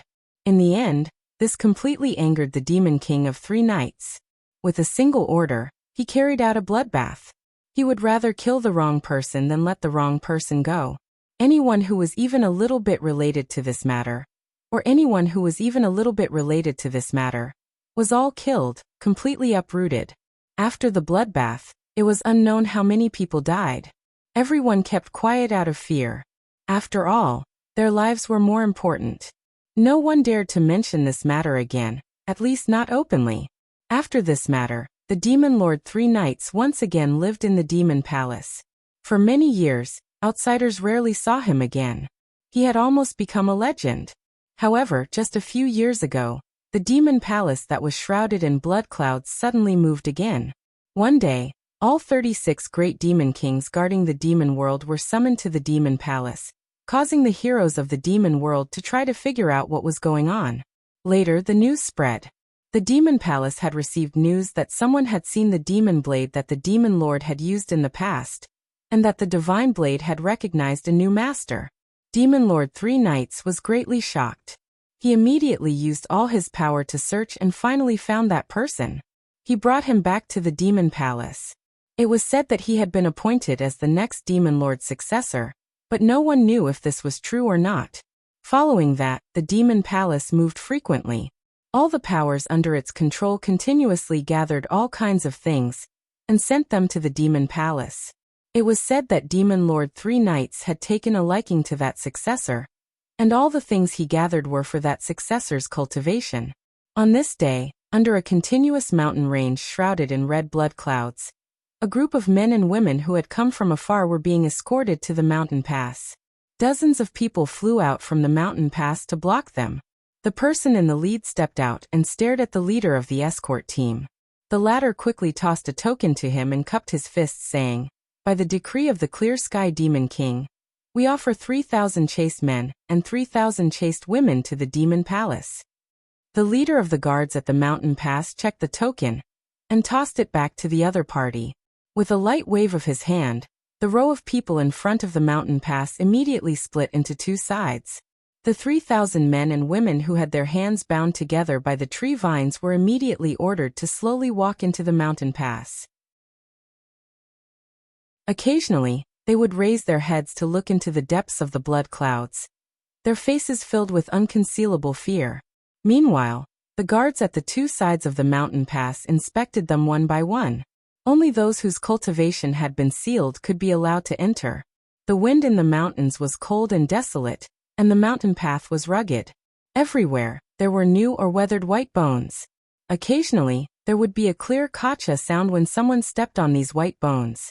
Everyone looked at these escorted men and women as if they were looking at dead people, as if they would soon become the white bones they were currently stepping on. Meanwhile, the people who had been escorted here had ashen faces as soon as they stepped into the mountain pass, as if they knew that their deaths were not far away. At this moment, the 3 streaks of light that were streaking across the sky suddenly stopped, turned around, and landed on the hillside of the mountain pass. The 3 young men with extraordinary auras swept their cold eyes over the crowd below. Everyone looked up. When the guards at the mountain pass saw these 3 people, they were immediately shocked. Putting down what they were doing, they knelt down on one knee and said, "Greetings to the 3 young masters." Another quick-witted person shouted at the people who had been bound together, "Hurry up and kneel down to greet the 3 young masters." The guards who had escorted the people here immediately pointed at the prisoners and said sternly, "Hurry up and kneel down to greet the 3 young masters." "Greetings, young master." The disorderly crowd knelt down and shouted in a disorderly manner. The 3 people who had arrived were the 3 sons of the demon lord of 3 knights.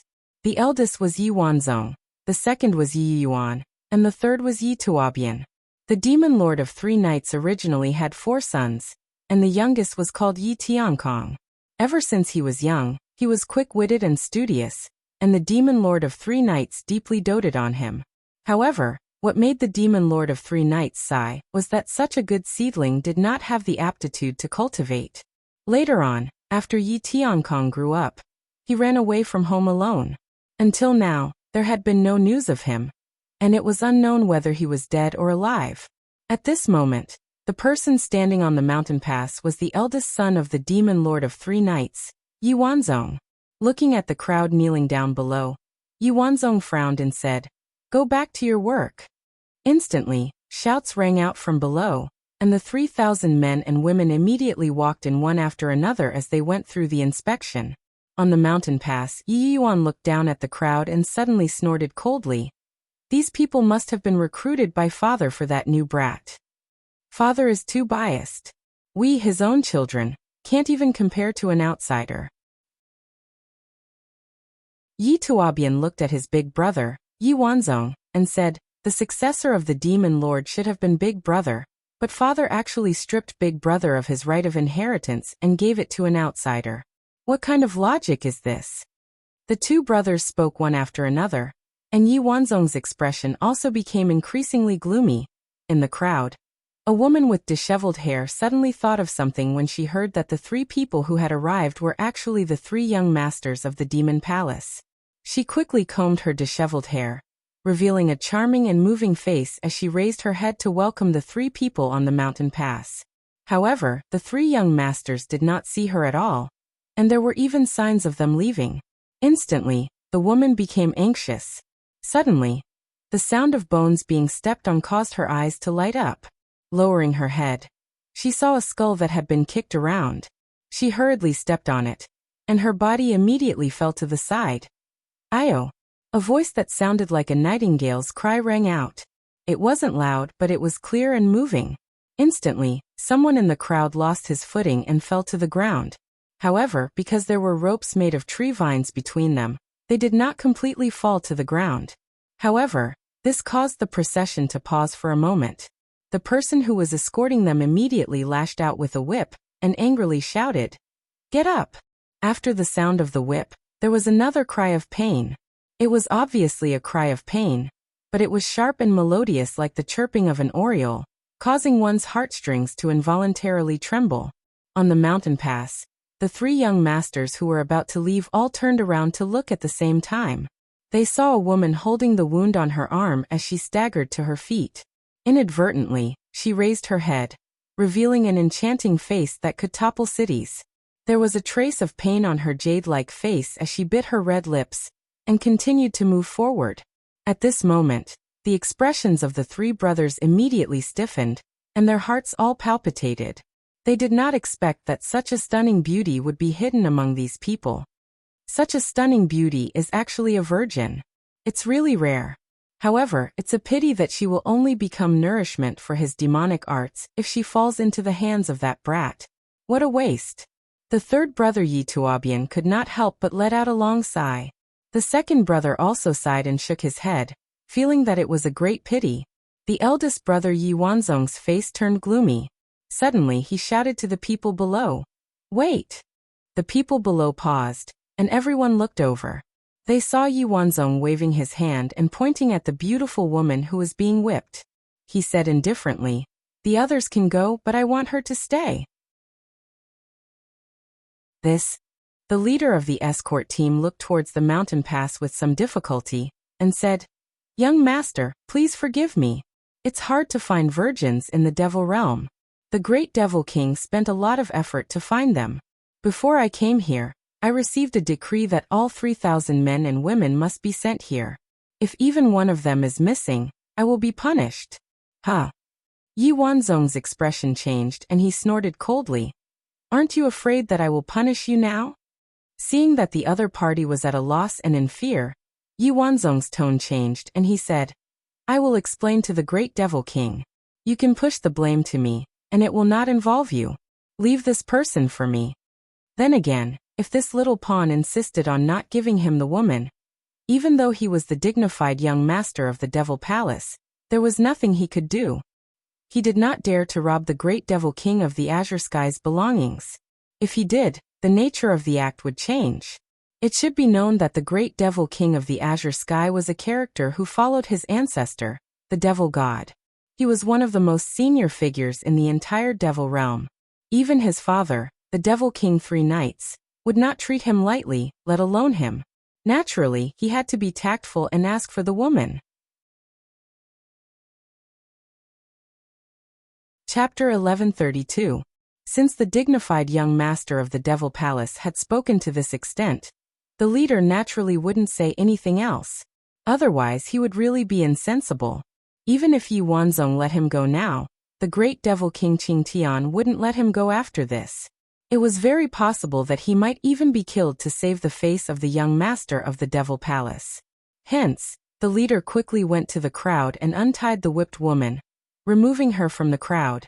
Yi Wanzong, who was on the hillside, raised his hand and grabbed the woman, directly pulling her to the hillside. He held her soft waist with one hand and gently parted the messy hair that covered her face with the other. Her enchanting face that could topple cities caused the expressions of the few brothers to freeze again. The woman, on the other hand, was struggling, seemingly timid, afraid and shy. Yi Wanzong smiled faintly and said, "Let's go back." "Go back?" Yi Tuobian was stunned and said, "Aren't we going to play?" At this moment, the group of thousands of men and women who were escorted here immediately knelt down and begged one after another, "Young master, save us." Following that, everyone else also knelt down and begged for mercy. The scene was a mess. When everyone saw the person who could save their lives, they immediately had the will to live. Yi Wanzong wouldn't save them, and it was impossible for him to save them. He glanced down and said indifferently, "I'm not going back." Then he picked up the beautiful woman and rushed back to the depths of the mountain range that was shrouded in blood-colored mist. The remaining two brothers looked at each other and smiled in tacit understanding. Then, they returned to the group as well. Immediately, the sound of whips and whips resounded in the mountain pass. A large group of people were once again chased into the mountain pass. After the inspection was completed, a few large flying devices were brought out from the mountain pass, and everyone was chased onto them. They were quickly transported to the depths of the mountain range. Not long after, a towering mountain that stood out from the flock of chickens appeared in front of the trembling crowd. The mountain was ferocious, and it was pressing down on them. This wasn't their destination. The flying device that carried them went around the mountain, and continued to go deeper. However, it didn't prevent them from looking up at the magnificent palace on the peak of the mountain. The magnificent palace that was covered in blood-red clouds was the legendary palace where the Devil King of 3 Nights resided. On the peak of the mountain, a man dressed in a white robe and a white hat appeared unusually neat and tidy.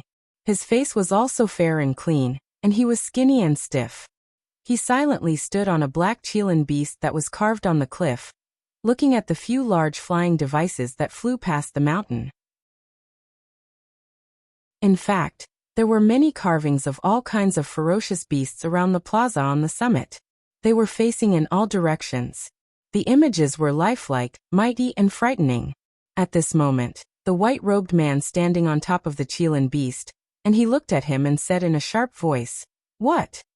The white-robed man standing on top of the Chilan beast slowly turned around and asked him with a sharp voice. The guard leader immediately told him about how Yi Wanzong had taken away a woman who was consecrated by the Devil King of Qingtian.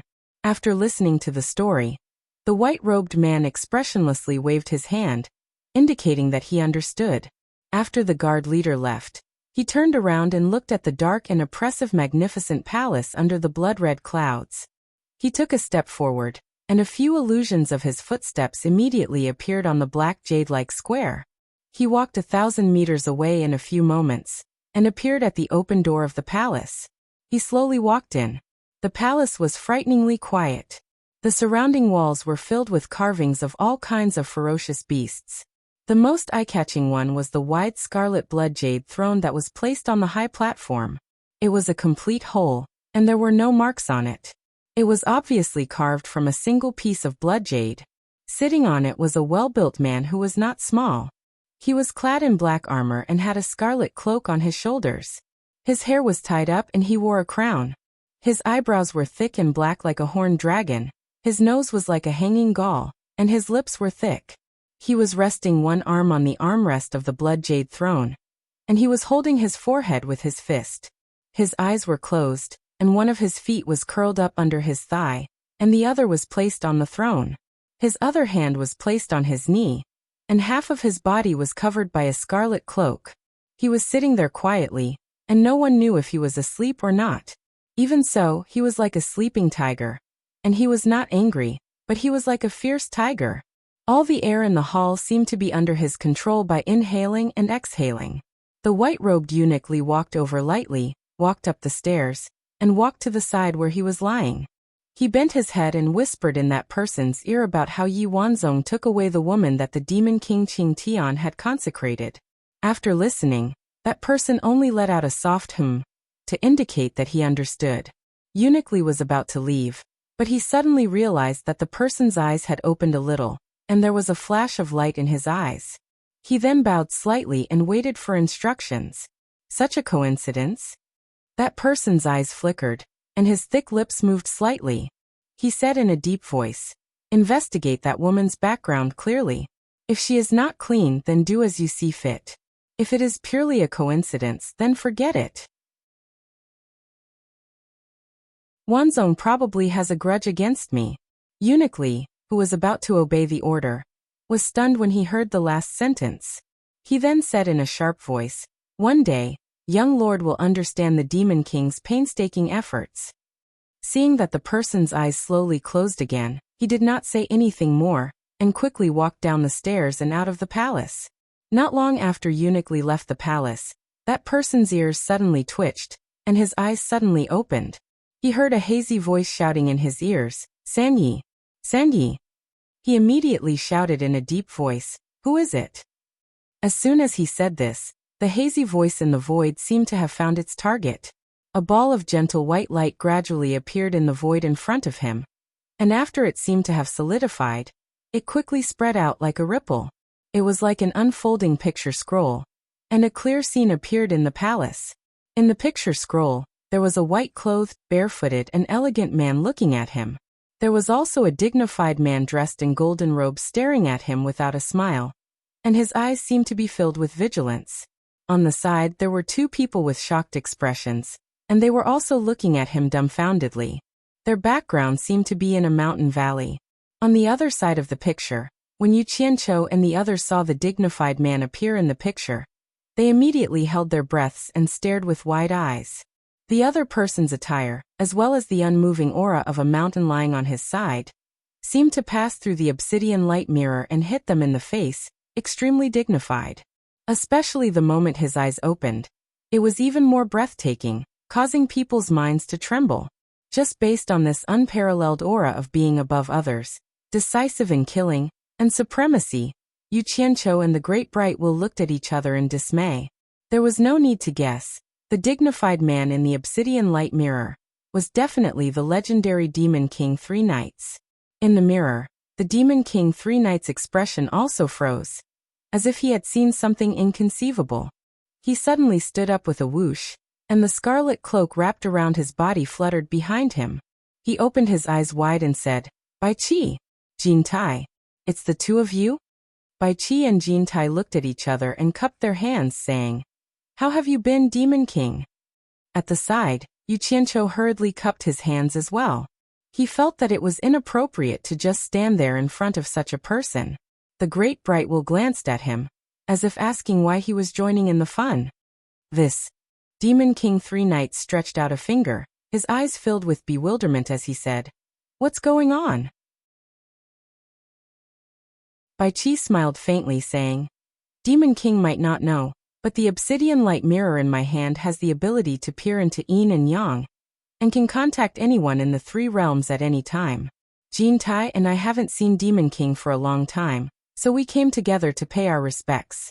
I hope we didn't disturb Demon King." Obsidian light mirror. Demon King Three Knights frowned as he muttered to himself. The surprise on his face gradually disappeared and he regained his calm.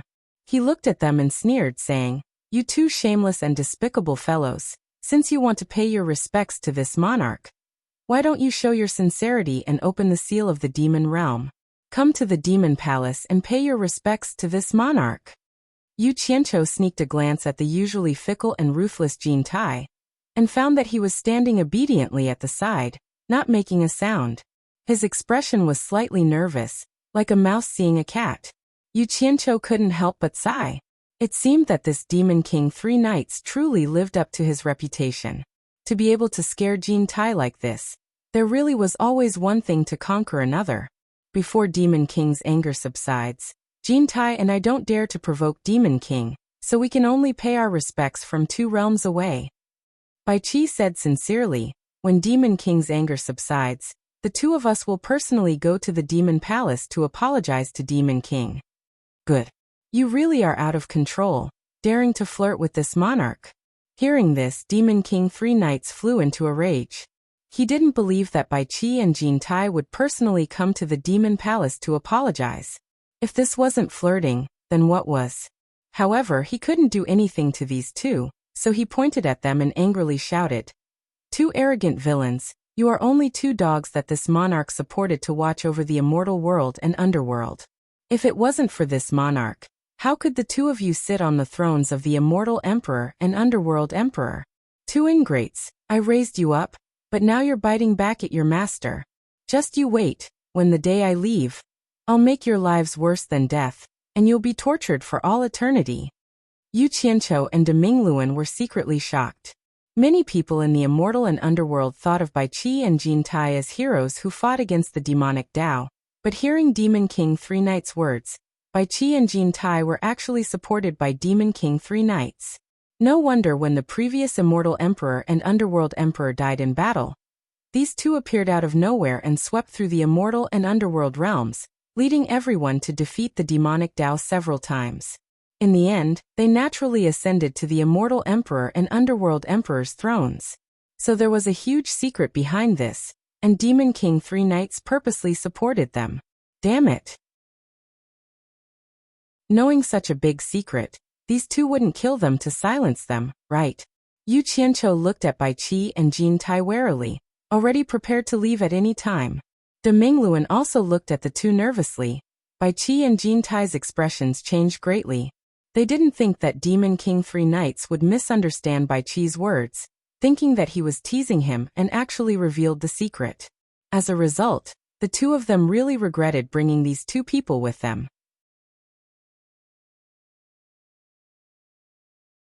Chapter 1133. However, what was done could not be undone. There was no way to take back his words. Bai Qi gritted his teeth and said, "Demon Monarch, you misunderstand. We didn't want to do that back then, but we were forced to do it." Yu Qianqiu, De Mingluan, and Jin Tai all held their breaths in concentration. They had already vaguely guessed who he was going to implicate. Force. Demon King Three Knights laughed maniacally, pointing at the two and shouting, "Speak! I'd like to see who's scheming against me." From his tone, it was clear that he didn't believe Bai Qi's words. He was waiting for Bai Qi to say who it was to expose his lies and then humiliate him. This was the only way. The two were communicating across two realms, so there was no other way but to humiliate each other. Demon Monarch, you might not know, but in the ancient forest of the Immortal realm, there is a wood spirit with profound cultivation. Before Bai Qi finished speaking, Demon Monarch Three Knights' expression changed as if he had thought of something. His sharp gaze interrupted. "Mu Yuanzi of the Wood Killer Sea. Are you talking about him?" Bai Qi stilled.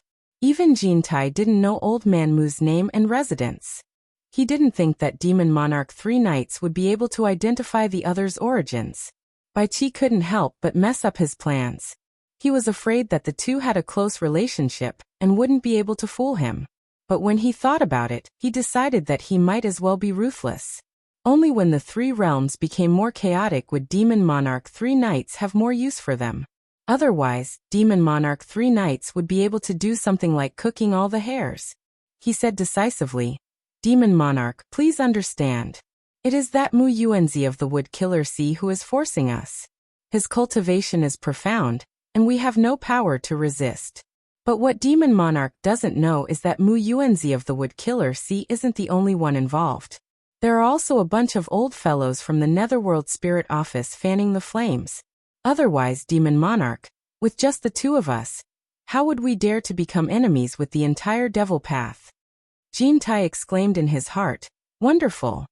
The Netherworld Immortal Mansion, Old Man Mu, and the Devil Path. If these three parties were to fight against each other, there would be a greater chance of fishing in troubled waters." Yu Qianqiu's heart skipped a beat. He thought to himself that they were indeed ruthless. It was clear that they were either succeeding or dying for a righteous cause. Even if they didn't have a good ending, they would drag the whole world down with them. But what puzzled Yu Qianqiu was the Demon King Three Knights so gullible? Once Demon Lord Three Knights came out, he would be able to tell the truth with a single check. How could he be fooled? What he didn't know was that those who could reach the pinnacle had all gambled. There weren't many good things waiting for you to do in the world.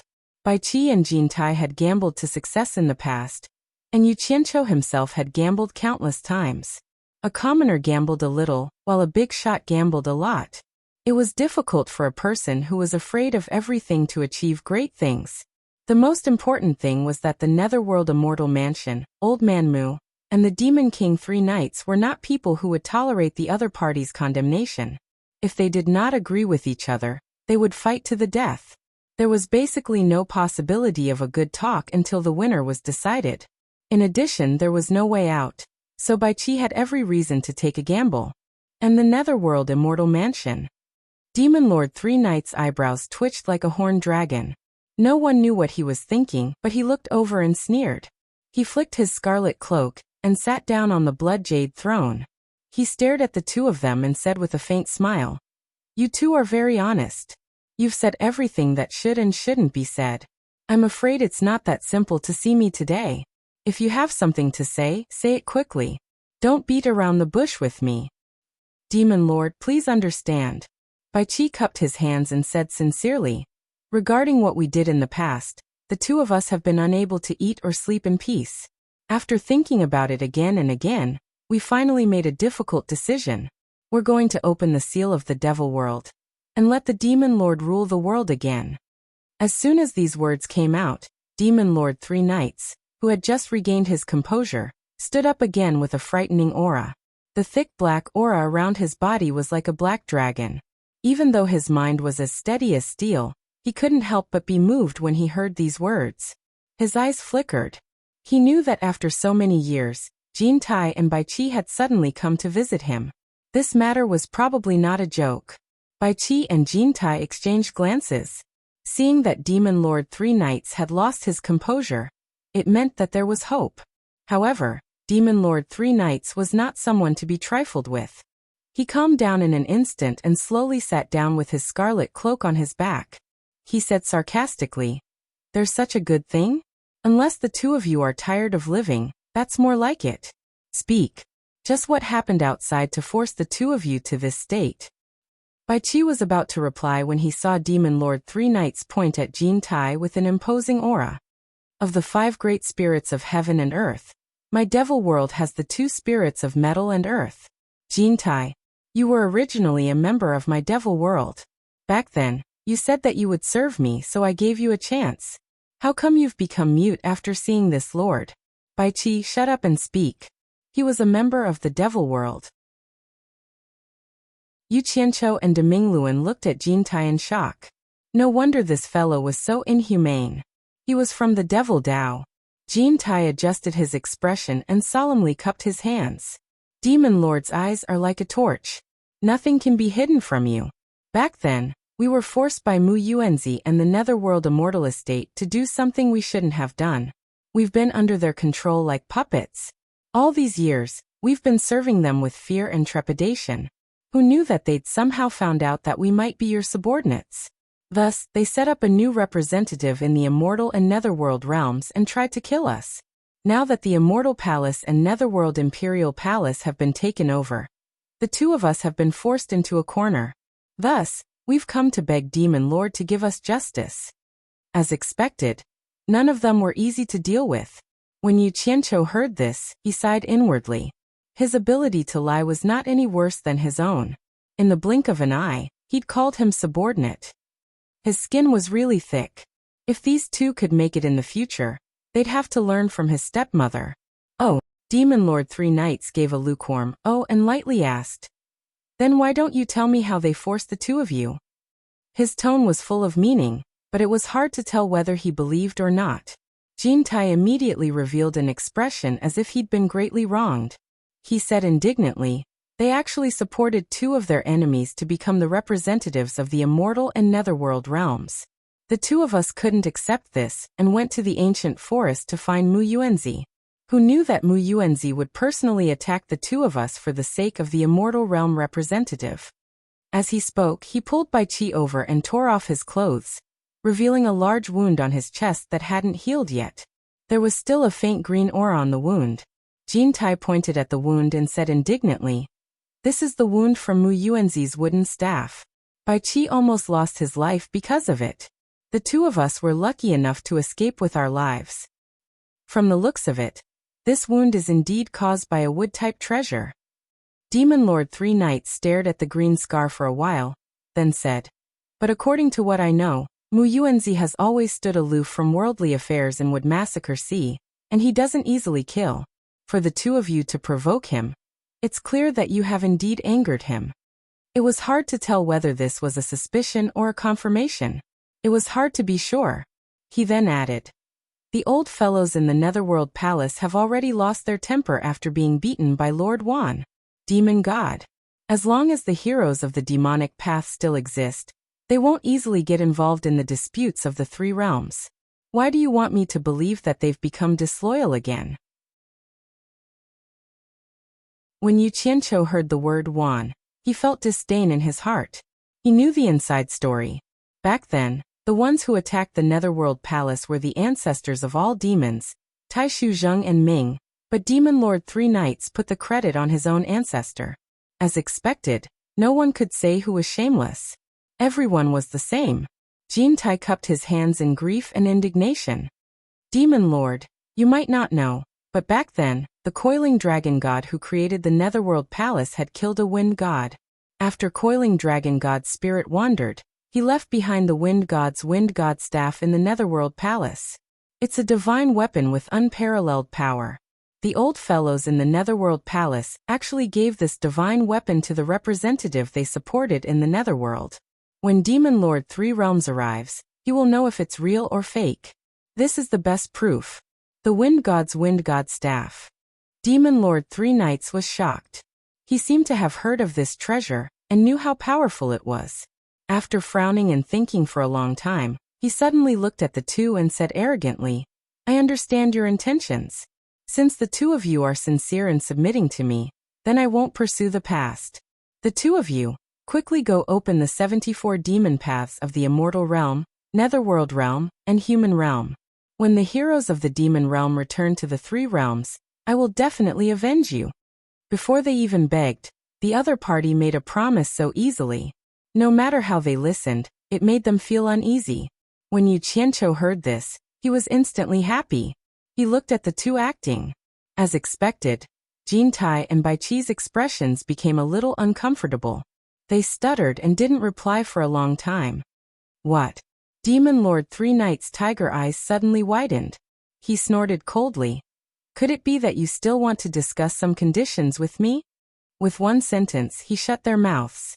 However, when he came out, the two of them wouldn't dare to mention it even if they had 100 guts. The two of them didn't doubt that the moment Demon Lord Three Knights stepped out of the demon realm, they would be the first to be slaughtered. They probably wouldn't be able to see the matter of revenge. Jin Tai looked at Bai Qi. Bai Qi used the opportunity to straighten his clothes to organize his thoughts. Then he bowed and said, "Demon Lord is wise. Back then, the two of us did something we shouldn't have done. We have always been fearful of Demon Lord's might, and lived in constant fear. Now that we have no other choice, in order to save our lives, we are trembling with fear and seek an audience with Demon Lord. It's not that the two of us are greedy, but that the two of us really want to continue managing the Immortal Realm and Netherworld Realm for Demon Lord. We want to complete Demon Lord's unfinished business in order to redeem ourselves. Please, Demon Lord, give the two of us another chance."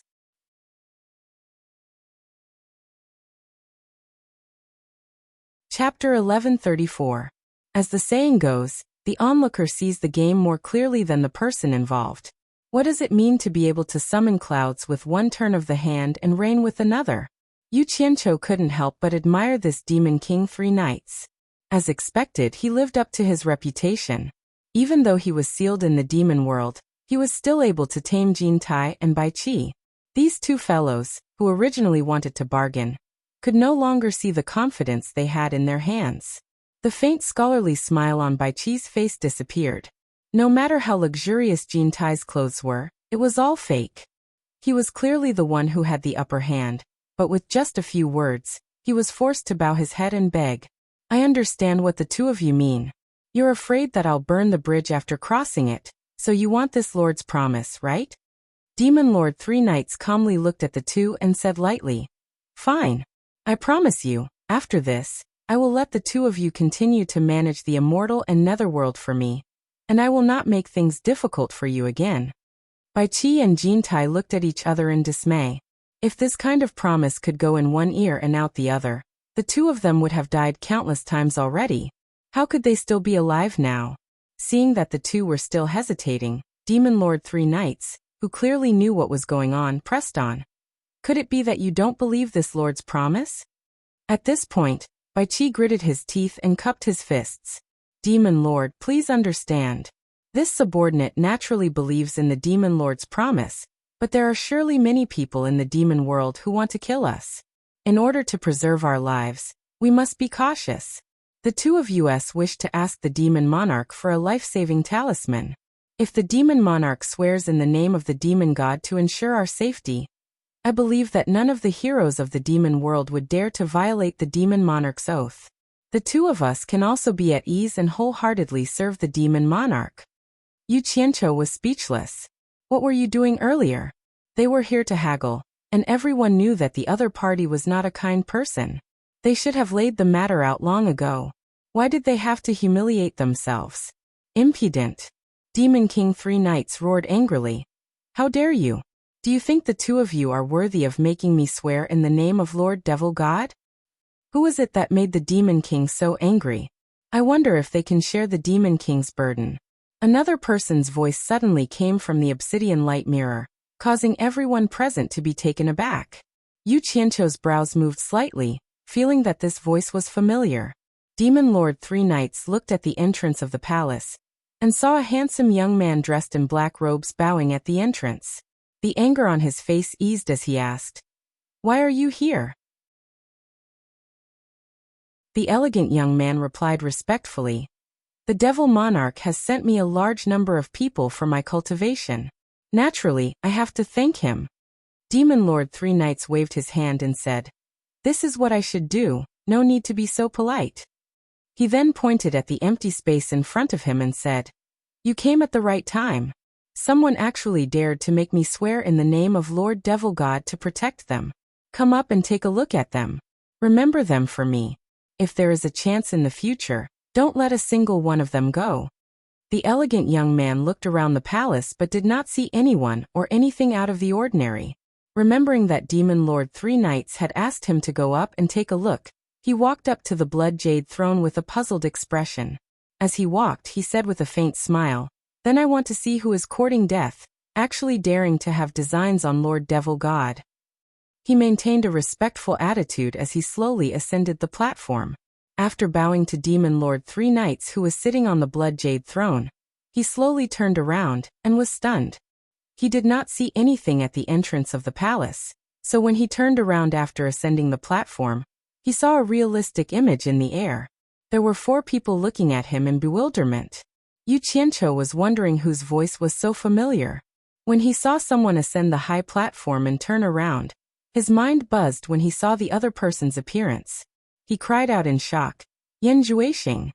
Bai Qi, Jin Tai, and De Mingluan all turned around to look at him in confusion. When the elegant young man in the image saw Yu Qianqiu's appearance, he was also stunned. He had been wondering if he had seen the wrong person, but when he heard the other party clearly call out his name, he cried out almost at the same time, "Niu Yud!" Bai Qi and De Mingluan both knew that Niu Yud was Yu Qianqiu, but Jin Tai had always thought that Yu Qianqiu was Niu Yud. However, this did not affect the three's judgment.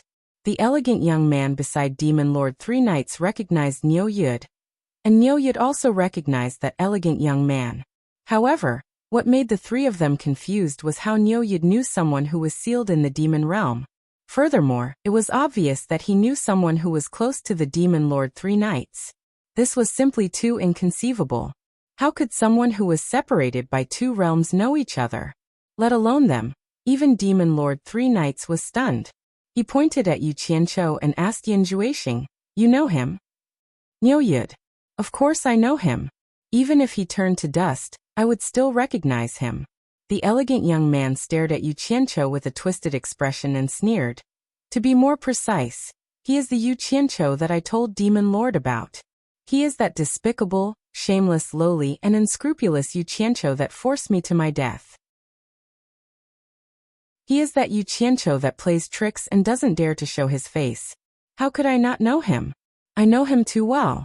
Back then, Yan Juixing was forced into the demon realm by Yu Qianqiu in the Thousand Li Lake under Demon Realm's Obedient Island. When he first arrived in the demon realm, he had indeed suffered a lot. Not to mention the fact that he was unfamiliar with the place, perhaps because of his character. He couldn't meet a good person, so he could only fight with his life on the line.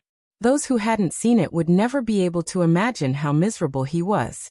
When he was in desperate straits, he had mentioned to his opponents that he was the successor of the Demon Realm's Demon Lord. However, they could tell that he was an idiot who knew nothing about the Demon Realm. He didn't even know where the Demon Palace was, yet he dared to lie. Only a ghost would believe that he was from the Demon Palace. Naturally, they would kill him and steal his treasures. However, Yan Juixing relied on the Demon Blade's divine ability to protect his master. It could be said that he had escaped from death every time. However, every time he suffered, he would curse Yu Qianqiu in his heart. If Yu Qianqiu knew about this, he would definitely understand why he was always met with misfortune in the celestial realm. Fortunately, when Yan Juixing was besieged by a large group of people, he met someone who knew his stuff. He could tell that the cultivation technique he used was the orthodox Great Fiend Celestial technique of the Devil Palace's Fiend Celestial lineage. After the news was reported, it alarmed a demon king who had followed the demon god to conquer the 3 realms. When she arrived, she immediately saw that the treasure in Yan Juixing's hands was the demon god's divine weapon and demon blade. She was immediately shocked.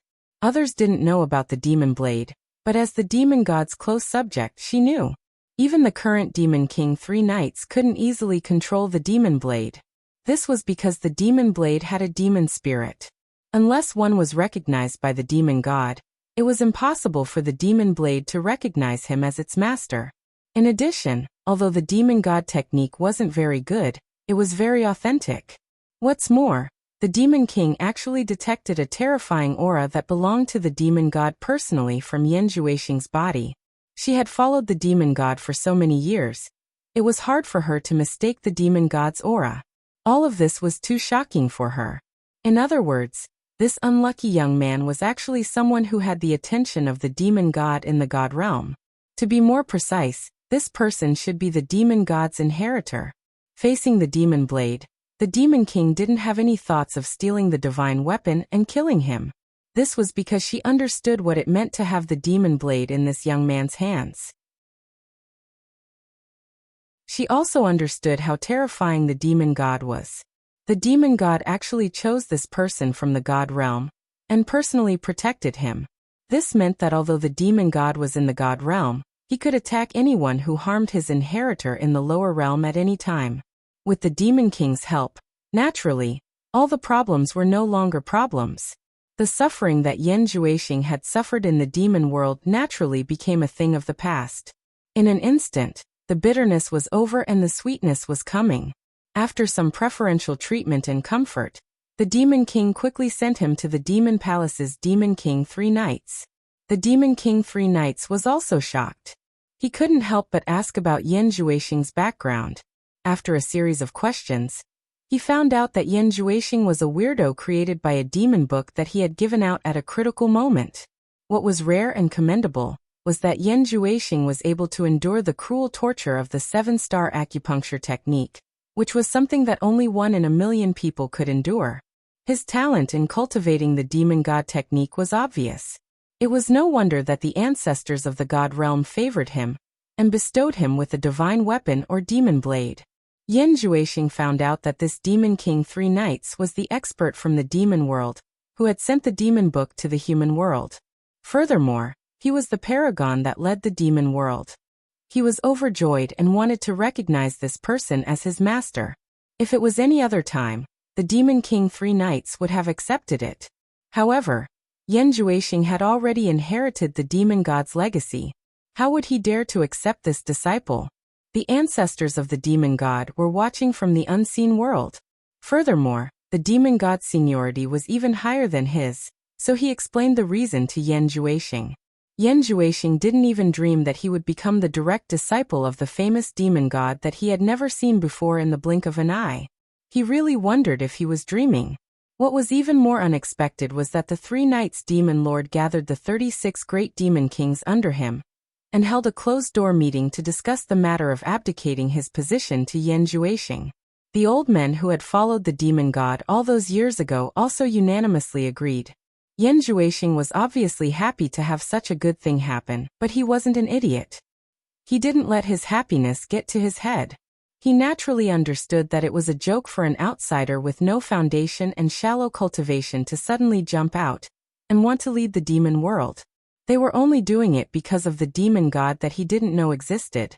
To be honest, he had never seen the demon god before, so he didn't have any confidence. Furthermore, the hardships he had experienced in the demon world made him deeply understand the cruelty of the demon world. How could it be safer than leaning on a tree that could shelter him from the wind and rain? Thus, he tried his best to refuse and supported the Demon King 3 Knights with abnormal firmness. If he didn't accept, everyone had no choice.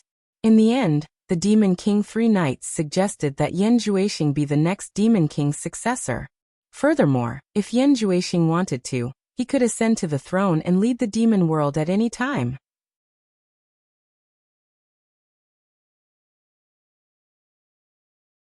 Chapter 1135. After that, 3 Knights Demon Monarch could be said to have greatly supported Yan Juexing. He ordered the entire demon realm to search for the materials that Yan Juexing needed to cultivate his demonic arts, pushing Yan Juexing's cultivation to rise rapidly. In a short few years, Yan Juexing's cultivation had risen to the late stage of demon general. At this threshold, the momentum of his cultivation was gradually curbed, unable to break through. The so-called late stage of Demon General corresponded to the late stage of High Immortal. The cultivation of the demon realm was also divided into 4 stages: Demon Soldier, Demon General, Demon King, and Great Demon King. They corresponded to the Immortal Realm's Small Immortal, High Immortal, Great Immortal, and Immortal Emperor, and the Netherworld Knight, Netherworld Sage, Netherworld Venerable, and Netherworld Emperor. Because of this, there was the scene of enemies on a narrow road in the Obsidian Underworld Light Mirror. The 2 enemies could be said to have their own destinies. Getting back to the main topic, everyone could hear the sinister tone in Yan Zhuixing's gritted teeth, making them shudder. They couldn't help but wonder how big of a grudge he had, to be able to make a person hate another to this extent. Immediately, everyone's gaze fell on Yu Qianqiu. Not only did they not know how the 2 of them got to know each other, they also didn't know when and where the 2 of them had formed such a huge grudge. After Jin Tai examined his face, he said in astonishment, "You're Yu Qianqiu? Yu Qianqiu is actually you? Why are you covering your face?" Speaking of which, Jin Tai and Yu Qianqiu really weren't enemies. Furthermore, Jin Tai had a rather good impression of Yu Qianqiu. This was an obedient child. Thinking back to the time when he sang and danced in the Immortal Palace, he still had a deep impression of it. Yu Qianqiu was his person. But thinking back, this fellow actually became disrespectful to him after changing his appearance. Furthermore, he was suspected of plotting something. The most hateful thing was that the Great Bright Will actually helped Yu Qianqiu to deceive him. As expected, once the Immortal Palace collapsed, the people's hearts would scatter. Jin Tai stared coldly at the Great Bright Wheel, and understood everything with a little thought. F***ck. How could he meet this enemy in such a situation? What the hell? Yu Qianqiu smiled awkwardly at Jin Tai. He knew that there was no point in continuing to hide it, so he quickly took off the disguise on his face in front of everyone from the immortal and demon realms. He put away the cheap and high-quality human skin mask that could fool the gods and ghosts. He couldn't help but sigh. No matter how thick something was in this world, it couldn't be thicker than human skin. He turned to Yan Zhuixing and waved his hand. "Yan Zhuixing, long time no see. How have you been?"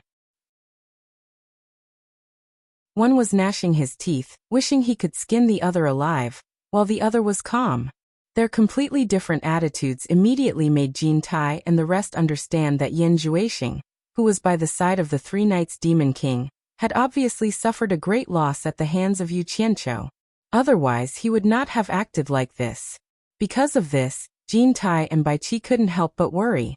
Although they didn't know how Yu Qianqiu and Yan Zhuixing got to know each other and formed such a deep grudge, they couldn't help but worry that the grudge between Yu Qianqiu and Yan Zhuixing would ruin their plans. "Good. Thanks to you, it's very good." Yan Zhuixing was full of resentment. His family had been destroyed by Yu Qianqiu. He wanted to rush out and kill Yu Qianqiu right now, but he couldn't understand what this strange scene meant. He forcefully restrained himself and bowed to the 3 Knights Demon King, asking, "May I ask, Demon King? What's going on?" The 3 Knights Demon King raised his hand slightly and didn't rush to reply. Instead, he carefully looked at Yu Qianqiu. He had heard Yan Zhuixing talk about this Yu Qianqiu before, but he didn't expect that such a small character could force the demon god of the immortal realm to make a move. After pondering for a while, his gaze fell on Jin Tai and Bai Qi. He raised his hand and introduced Yan Zhuixing, saying, "This is the successor of the demon world's demon lord. He is temporarily the vice palace lord of the demon palace. Quickly greet him." Jin Tai and Bai Qi were shocked, and they couldn't help but look at Yu Qianqiu. They thought, what exactly did this fellow do to actually offend the next successor of the Devil Dimension's Devil Lord to such an extent? The 2 of them cupped their hands at Yan Zhuixing in bewilderment. "Greetings, Vice Palace Lord Yan." Yu Qianqiu's face twitched, and he started cursing in his heart. This bastard actually became the successor of the demon world's demon lord. And he even became the Vice Palace Lord of the Demon Palace. Wasn't he climbing a little too fast? What kind of logic was this? He then thought of the demon god's background, and immediately cursed the demon god's ancestors in his heart. The Great Bright Wheel, who had been silent all this while, felt his scalp go numb. He secretly cursed this troublemaking guy. Of all people to offend, he actually offended the demon world. Furthermore, the one he offended was the Vice Palace Lord of the Demon Palace, the successor of the Demon Lord. He had already offended the people in power in the Immortal and Netherworld. Now the demon world was added to the mix. This guy was simply a star of calamity. Did he still want to live? In a flash, he thought of Wei Chuanqiu and the others. He felt that out of all people, they just had to meet this guy. This time, everyone had fallen into a pit that they couldn't climb out of. What should they do? At this moment, the Demon Lord Three Knights gave a rough explanation of the current strange scene to Yan Juexing. Yan Juexing was slightly surprised. He didn't think that Yu Qianqiu was doing so well. He actually ran to the immortal world to mingle with the immortal emperor and the emperor of the underworld. Of course, Yan Juexing still didn't know that Yu Qianqiu was just an empty shell. How could he be as solid as Yan Juexing in the demon world? However, after knowing that the immortal emperor and the emperor of the underworld only had such a weak position in front of the Demon Lord Three Knights, he couldn't help but sneer. He tilted his head and stared at Yu Qianqiu with a sinister gaze. Seeing this, a certain someone thought that something was wrong. This guy wanted to use his position to get revenge. Jin Tai and Bai Qi understood and looked at each other.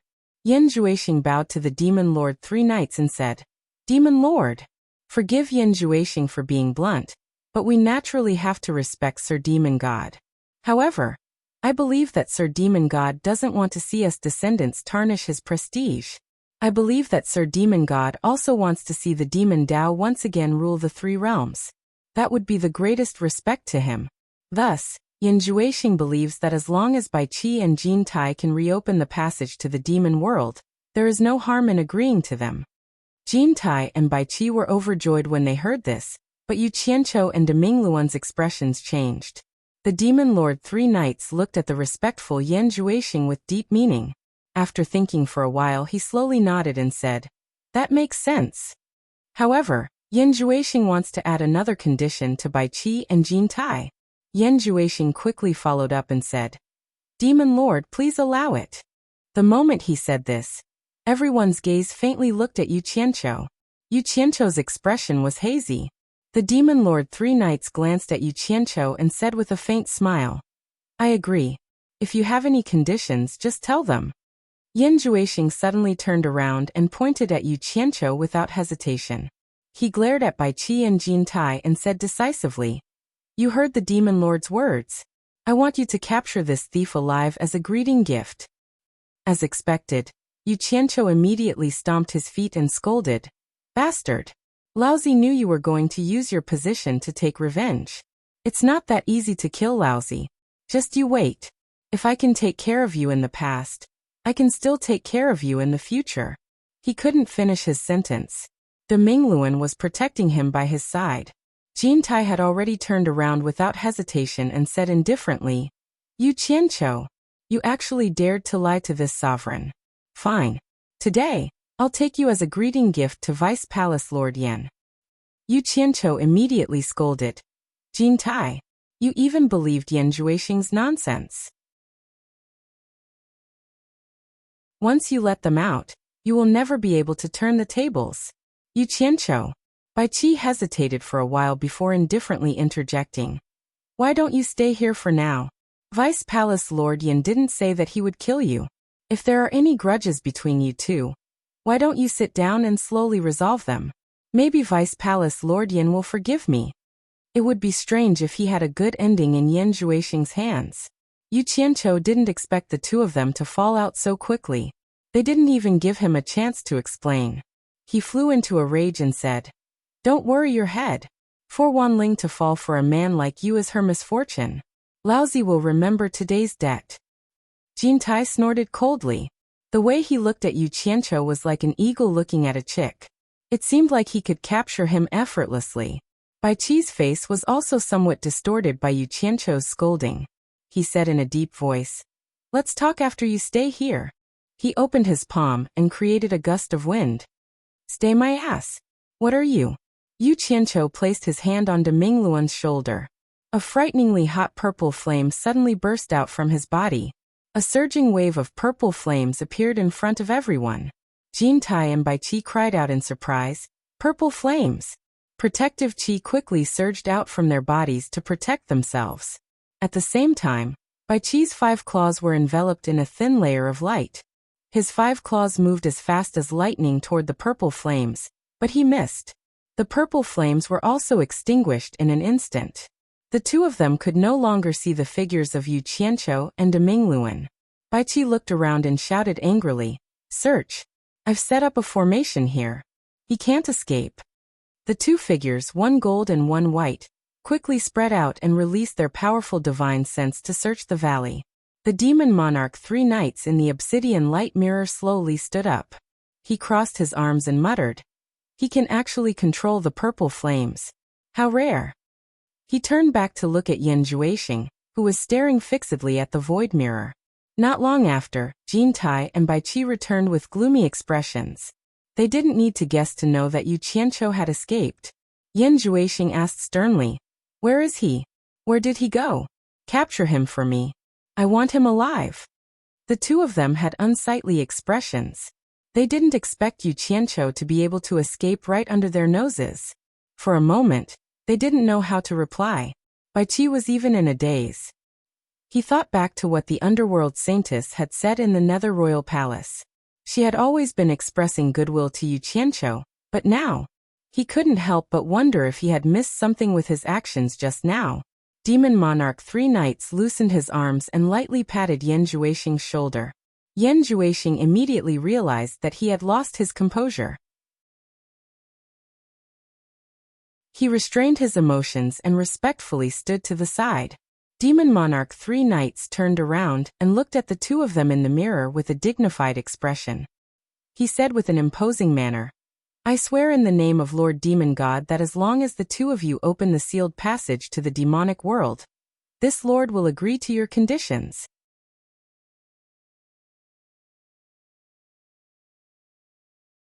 Chapter 1136. The two, who thought that the matter was over, couldn't help but be overjoyed when they heard this. They bowed and said, "Thank you, Demon Monarch, for your help. To open the seal of the demon world, both sides should have agreed on a time and place to open the passage to the demon world first." However, the current situation was not up to Jin Tai and Bai Qi to decide.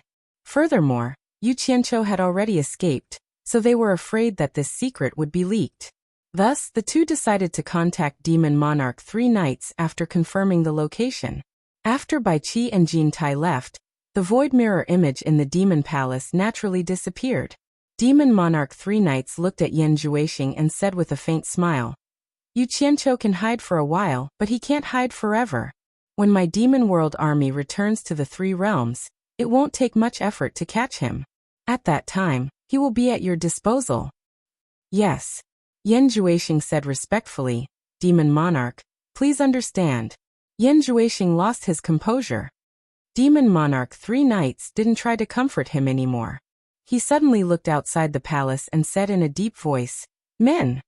His voice reverberated outside the demon palace, and the blood clouds on the roof surged. "Present!" Eunuch Li instantly appeared in the palace to receive the order. Demon Monarch 3 Knights flung off his scarlet cape and waved his hand in high spirits. "Pass down the order. Order the 36 great demon kings to quickly come to the demon palace. We have important matters to discuss." "Yes." Eunuch Li accepted the order and quickly left. In the underground base of the Divine Ruin Realm, the two people who were fleeing suddenly appeared. De Mingluan looked around and couldn't help but pat his chest in relief. "That was close. That was close." Yu Qianqiu, on the other hand, had a gloomy expression on his face. With his hands clasped behind his back, he walked in circles with his head lowered. No one knew what he was thinking. When the people around him saluted him, he simply waved his hand to dismiss them. Seeing his absent-minded appearance, De Mingluan couldn't help but frown. "When did you offend the demon world's vice palace master?" He couldn't help but complain in his tone. Since he had offended the vice palace master of the demon palace, he still followed Bai Qi and Jin Tai to contact Demon Monarch 3 Knights. "Damn it! That guy was lucky enough to escape with his life. I was the one who beat him to the point that he escaped into the demon world." Who knew that he would become the Vice Palace Lord of the Demon Palace? In my opinion, the Vice Palace Lord of the Demon Palace is too worthless. It doesn't matter if it's a human or a dog. Yu Qianqiu spat.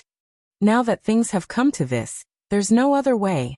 De Mingluan looked around once again, and sighed with emotion. Looks like we can only temporarily hide in the ruins of God.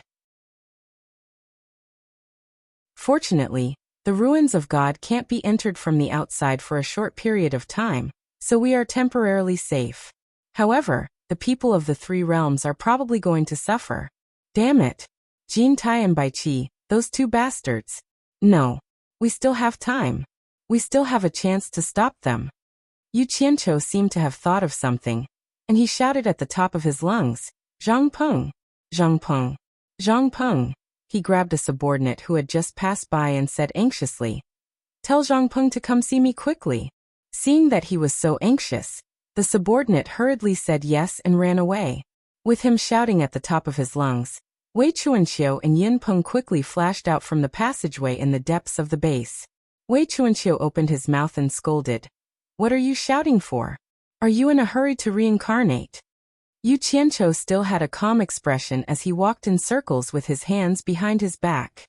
De Mingluan immediately gave a rough account of what had happened. Wei Chuanxiu and Yin Peng sucked in a breath of cold air at the same time. They never thought that Jin Tai and Bai Qi would actually be so crazy that they wanted to open the demon world and release the demon world army led by Demon King Three Knights. Especially when they found out that Yu Qianqiu had actually offended the Vice Palace Lord of the Demon Palace, and that the other party had sworn to kill him. The two of them couldn't help but look at each other in dismay, not knowing what to say. The two of them couldn't imagine how this guy had made so many enemies, and all of them had such powerful backgrounds. How did he even offend the people of the demon world? Not long after, Zhang Peng quickly flashed in from outside and bowed. Master!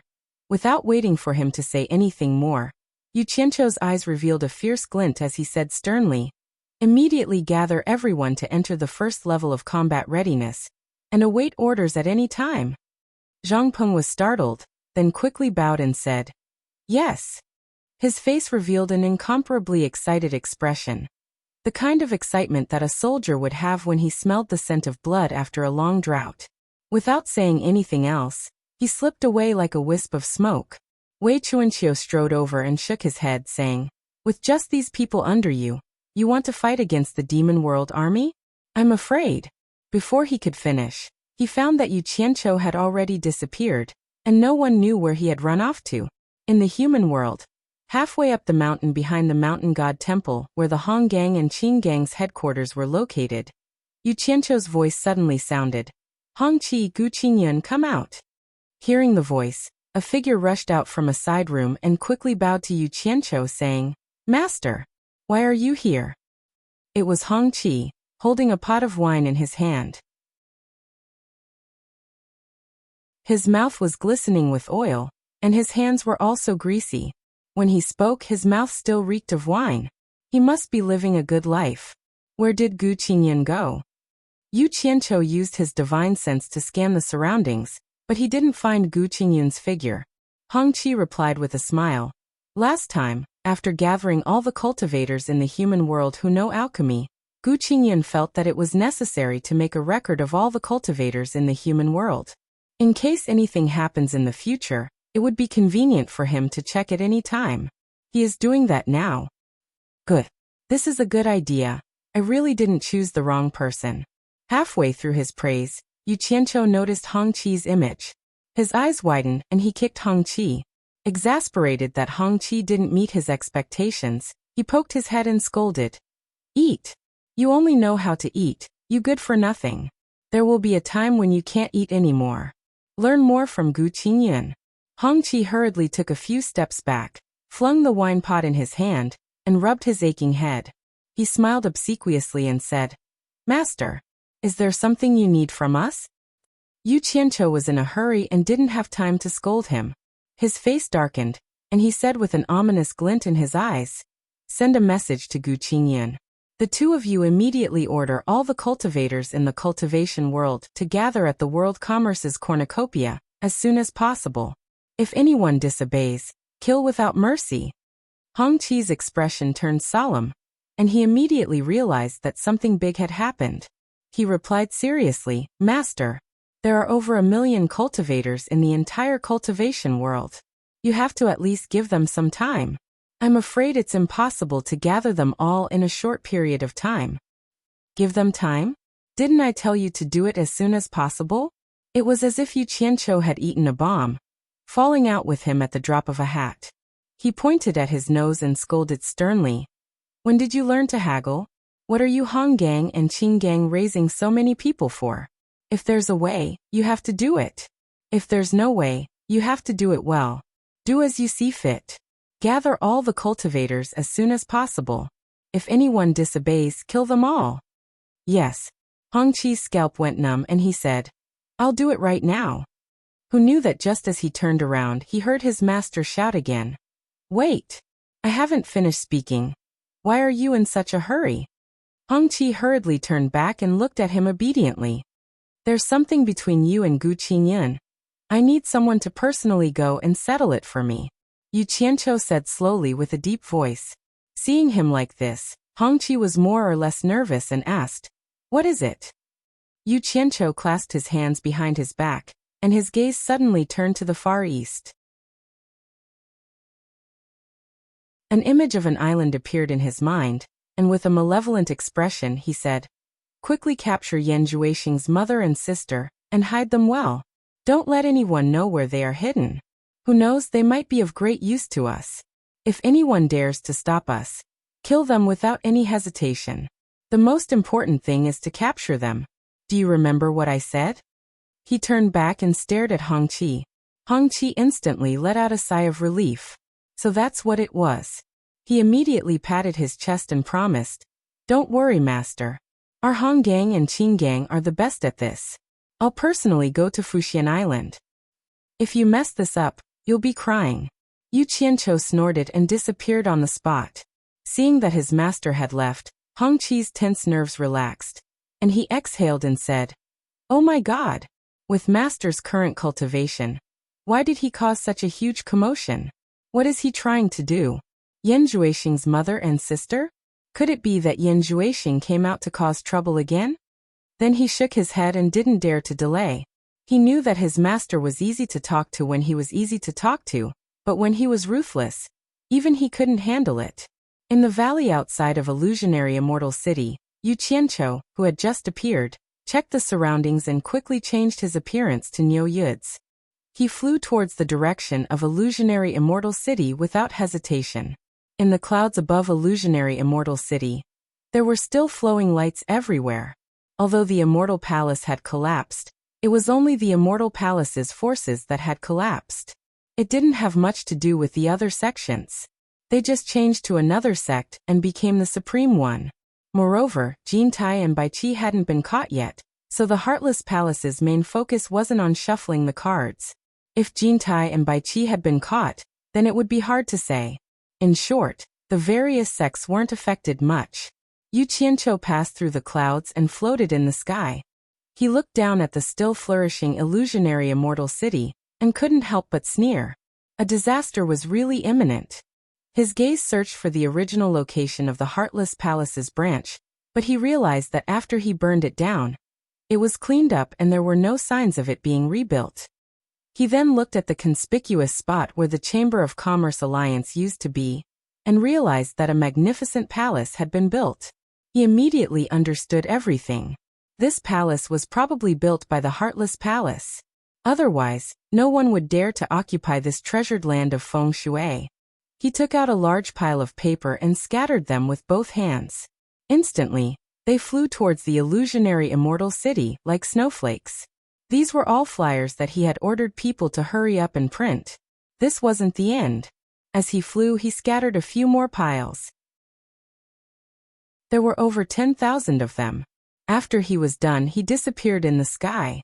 When he reappeared, he was already at the foot of the abandoned World Commerce Alliance's mountain. Only then did he slowly fly towards the center of illusionary Immortal City. He wanted to see how the commotion he had caused was.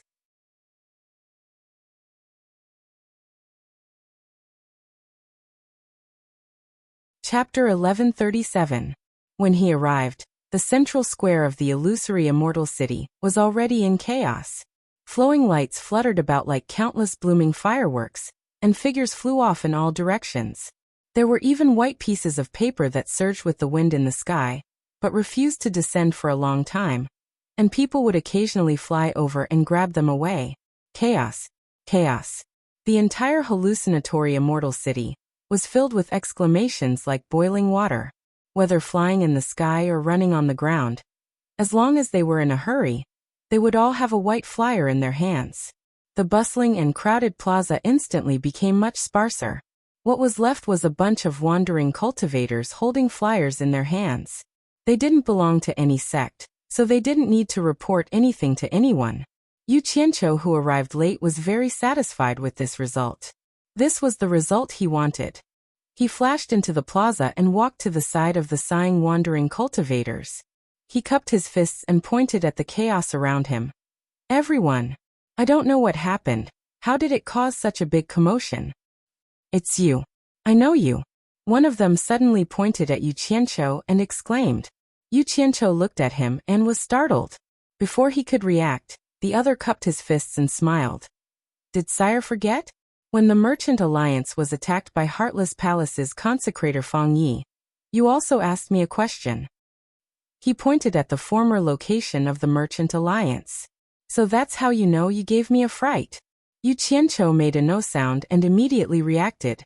Recalling that he pulled someone over to ask a question back then, he slapped his forehead and said with a smile, I remember. What a coincidence. I didn't expect to be asked about you again. He pointed at the surroundings and asked, what happened? When the others heard this, they all sighed and shook their heads. That person handed the flyer to Yu Qianqiu and said, I don't know if it's true or not. If it's true, it will be very troublesome. Yu Qianqiu pretended to take the flyer and recited the content as if he knew it by heart. The three realms are in an emergency. Jin Tai and Bai Qi were unwilling to accept defeat. They were about to reopen the sealed passage to the demon world and release the demons led by Demon King 3 Knight to invade the three realms. The world was in danger. I hope that the heroes of the Immortal and Netherworld will put aside their personal grudges and work together to quickly defend the 74 passageways leading to the demon world. Do not let Jin Tai and Bai Qi's plot succeed, otherwise the demon path will wreak havoc in the three realms, and everyone will be in a precarious situation. Yu Qianqiu weeps blood and laments. After he finished reading, he flicked the flyer in his hand and handed it back. He looked at the others and said, Can this be trusted? I heard that Yu Qianqiu is in cahoots with Qin Tai. This is a serious matter. I'd rather believe it than not. That person took the flyer, looked at the plaza that had already become sparsely populated, and said, If it's true, then the three realms will probably flow with rivers of blood. The demon lord of 3 Knights will lead a group of demons here with resentment. And I'm afraid it's unavoidable that the three realms will be bathed in blood. He'll destroy all of the original major powers, and then establish a new order of the three realms under his rule. Think about it. If the demon path returns to the three realms and Demon King 3 Knight doesn't allow his subordinates to obtain any benefits, he won't be able to give his subordinates who have been imprisoned in the demon world for so many years. Exactly. Another person on the side nodded in agreement. He said, For us wandering cultivators, it's not a big deal. Demon King 3 Knight can't possibly kill everyone. If he really dares to do that, he'll definitely force everyone to unite and fight to the death. That'll be enough to make them suffer. What's more, the demon realm will have to leave some people behind to do the hard work. So as long as we don't get involved, us wandering cultivators will at most have to live a more difficult and lowly life in the future. What I'm really worried about are the famous sects that have taken over a region. Those people are used to being high and mighty. If you make them become dogs, it'll be more painful than killing them. The loud talk here immediately attracted some of the rogue cultivators in the surroundings to join in, and they repeatedly expressed their agreement when they heard this. Yu Qianqiu looked around at the crowd and sneered in his heart. These people are really smart.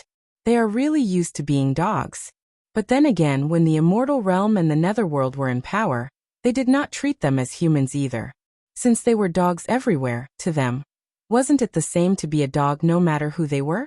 Perhaps some dogs that had been mistreated before were resentful, and could not wait to bite their current owners to death to vent their anger.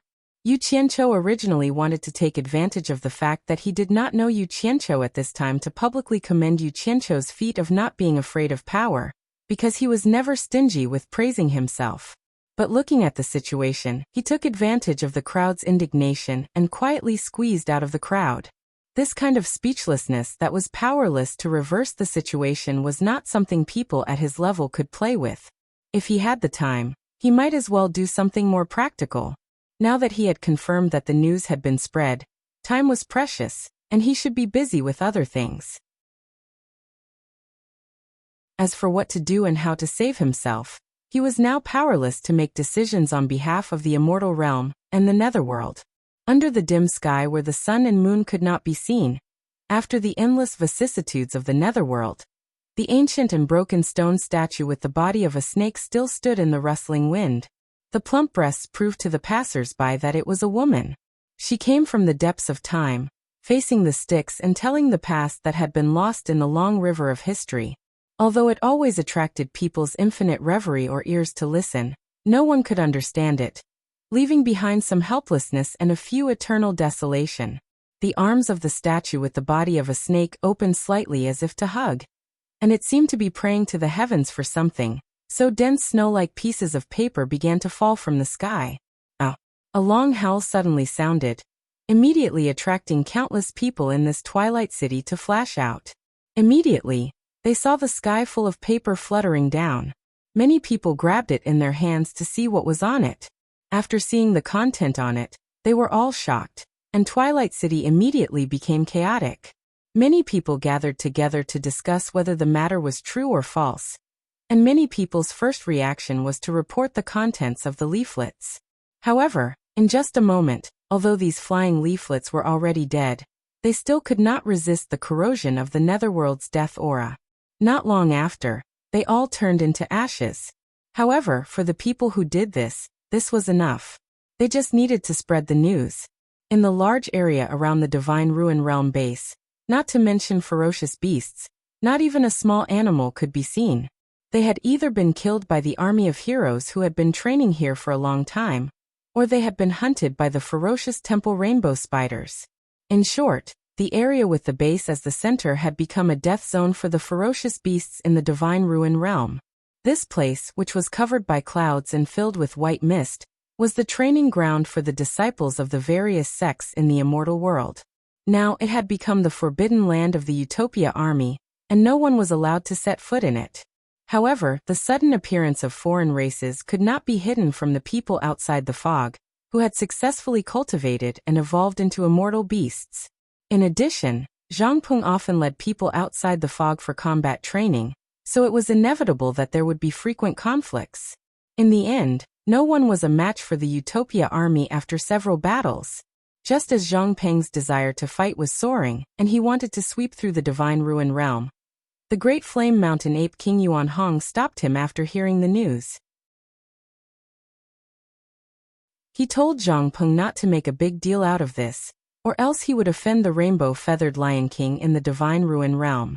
When Zhang Peng heard that the Rainbow-Feathered Lion King's cultivation had reached at least the late-stage Immortal Emperor stage, and that it had many powerful immortal beasts under its command, he embarrassedly suppressed the idea of expanding his territory. At this moment, nearly 10,000 battle-hardened heroes who had been trained by Zhang Peng had gathered. All of them retreated to the vicinity of the base, fully armed, and entered the first level of combat readiness. In the underground base, Yu Qianqiu had gathered the feudal lords of the various countries. He was displaying his ability in ideological work, explaining to everyone the dangers of the demon realm's invasion of the three realms. He also told them that he had already ordered all the human cultivators to gather at the treasure bowl, preparing to help the millions of human cultivators become immortals. He was prepared to fight to the death against the demon path, swearing to not let the pure land in the human world, which had given birth to him, be trampled by the claws of the demon path. Yu Qianqiu held up the banner of Yin Baikong, who would rather die than submit to the foreign races, and shouted passionately. His ideological work could be said to be very successful, and it was very encouraging, making everyone deeply understand that they were not completely powerless to fight back.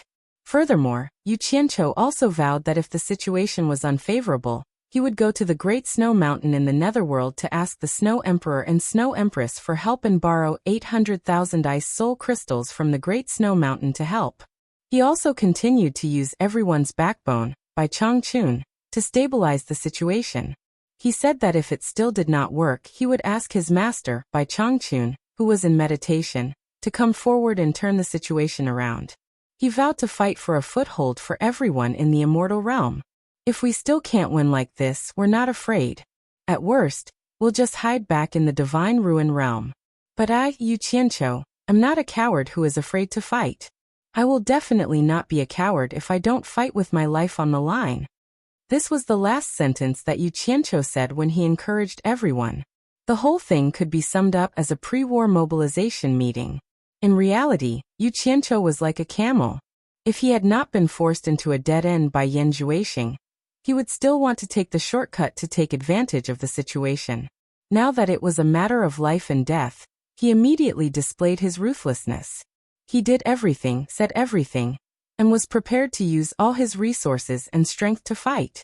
Fortunately, he had accumulated a lot of wealth over the years, but he did not know if it would be of much use.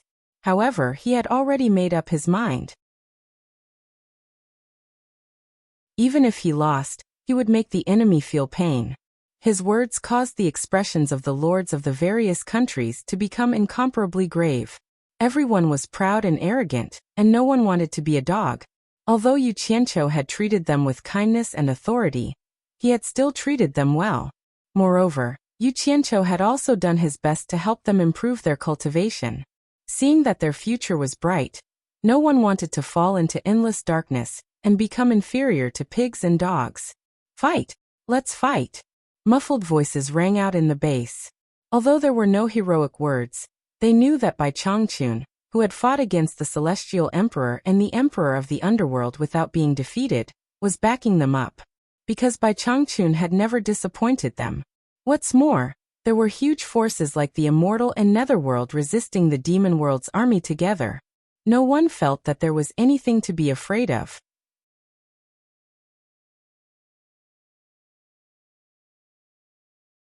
Chapter 1138. To put it bluntly, these old foxes subconsciously took it for granted that even if the sky collapsed, there would be someone taller to hold it up. What was there to be afraid of? At most, they could just hide back in the divine ruin realm. This was the effect that Yu Qianqiu wanted. He had never thought that he could really make these guys risk their lives without any distracting thoughts. If he put himself in their shoes, he would not do that. Now he was trying his best to motivate them to go to the battlefield with confidence. He wanted to maintain their morale before the battle, and do his best to help them prepare for the battle. As for after the battle, it was not up to them. The reason for doing this was very simple. The messy rogue cultivators in the human cultivation world had long been gathered by Hongqi and Gu Qingyan. It was not difficult to restrain them. However, he or his Utopia army could not control nearly 1 million cultivators from various forces. The number was too large. However, most of those people were the subordinates or disciples of the feudal lords of various countries. Therefore, he needed to rely on the prestige of the feudal lords to command and manage them. Otherwise, before the battle started, he would be in chaos. De Mingluan, Wei Chuanqiu, and Yinpeng looked at each other. They did not expect Yu Qianqiu to be from the human world and be able to gather such a huge force at any time. What surprised them the most was that Bai Changchun was Yu Qianqiu's master. Er Xuejuan and Jiwu were also shocked. Although they knew that Bai Changchun was Yu Qianqiu's master, they did not expect Yu Qianqiu to be able to mobilize such a huge force at any time. He wanted to help millions of cultivators in the human world become immortals. What kind of feeling was this? Nongzhu and Lu Yanqing were the two who were the most emotional. Looking at Yu Qianqiu's impassioned speech to the crowd, they could not help but think of the guy who had fled for his life in the cultivation world back then. Now he had indeed become famous. As for Yan Zhuixing, he was even more impressive. He actually became the next successor of the Devil King, and the current Vice Palace Lord of the Devil Palace. The two fellows who had fought to the death in the cultivation world all those years ago were about to have a head-on confrontation once more. However, the strength they could mobilize and the situation of the battle were no longer their personal matters, but the fate of the three realms. They didn't know who would emerge victorious in the end. They couldn't help but sigh with emotion. On the other hand, Zi Furong and the others who had been watching from the side, when they saw Yu Qianqiu's imposing manner of leading a group of heroes into battle, their eyes more or less sparkled with little stars. Zi suddenly realized that this man didn't look that annoying, and seemed to be quite charming. Her pretty face secretly blushed, and she looked left and right. Fortunately, no one was paying attention to her right now. At this moment, a cracking sound could be heard from outside. Everyone turned to look, and saw a very strange-looking person calmly walking in from the outside. They couldn't see who it was, but the person bowed to Yu Qianqiu and said, "Master, I've come to find you. Everything is ready." Only then did everyone realize that it was Zhang Peng, the person in charge of this place. They couldn't help but look at the armor on his body with interest, because Zhang Peng had never let them see such a strange attire when he organized everyone's training. They had never seen such a strange attire. First of all, the entire armor was very close-fitting. It was clearly tailor-made. It was covered with spikes of different sizes and lengths, and there was a matching longsword stuck on the back. Only 2 eyes could be seen, and there were some small air holes between the mouth, nose, and ears. It was an extremely strange appearance. The entire body of the armor glowed with a dark light. It was obvious that it wasn't an ordinary item, but a treasured armor that had been meticulously refined. At this moment, Zhang Peng gave everyone the feeling that he was a demon that had walked out from the depths of darkness. They wanted to use their divine sense to investigate him, but they found that it was impossible to penetrate.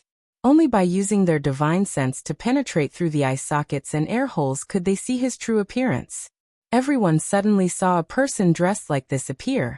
Before they knew that this person was Zhang Peng, they couldn't help but feel a little scared.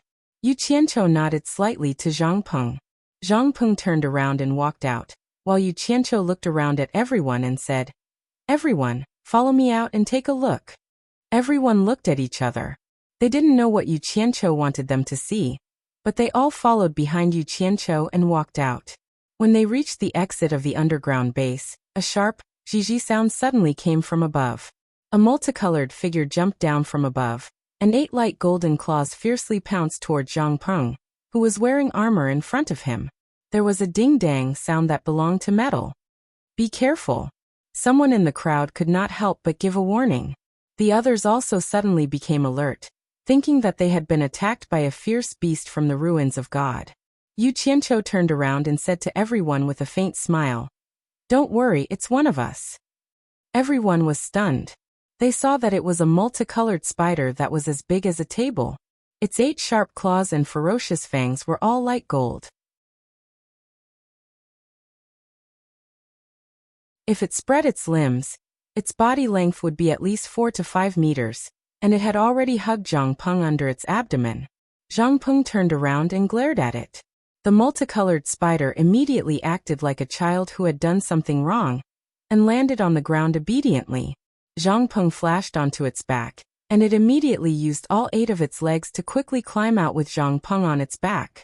Only then did everyone believe that it was indeed one of their own, but it was a spider. When everyone walked into the valley outside the base, they immediately saw the big spider carrying Zhang Peng as if it was flying up the valley. Yu Qianqiu flew up in a flash, and everyone else followed suit. There was a large group of people standing outside the valley. They were all wearing strange armor like Zhang Peng's, and they were faintly discernible in the mist. They stood silently in the mist, and their auras were like demons that had walked out of a nightmare. It was a very shocking sight to behold. There were even many people with a multicolored spider lying beside them. Its 8 sharp claws moved restlessly, but it didn't dare to move. Its restless and unpredictable claws seemed to want to break out of the misty nightmare and pierce into the chests of the people who were sleeping. Zhang Peng had already received instructions from his master in advance. He had purposely lined up in the form of a military parade to show off his family's wealth, in order to strengthen everyone's determination to not be afraid of a battle. Zhang Peng, who was standing on top of the big spider, suddenly waved his hand and pointed to the left. Everyone couldn't help but look over. Next to a giant snake the size of a small mountain, a giant frog the size of a house, and a giant eagle resting on the ground, there was a ghost-like person in black armor standing next to each of them. Zhang Peng then waved his hand and pointed to the right. The people who were already somewhat dumbfounded looked over again. There was a giant scorpion, a giant centipede, and a strange wolf the size of a horse with scales all over its body bearing its fangs. There were all kinds of fierce beasts everywhere, and every one of them was accompanied by a ghost-like person in black armor. These huge fierce beasts took up a lot of space, and no one knew how many people and strange fierce beasts were in the depths of the mist. No one knew how much killing power these people and strange fierce beasts could unleash. Everyone couldn't help but suck in a breath of cold air. They didn't expect Yu Qianqiu to have such a team hidden in his hands. What they didn't know was that other than the colorful temple spiders, the other fierce beasts were all created by Zhang Peng.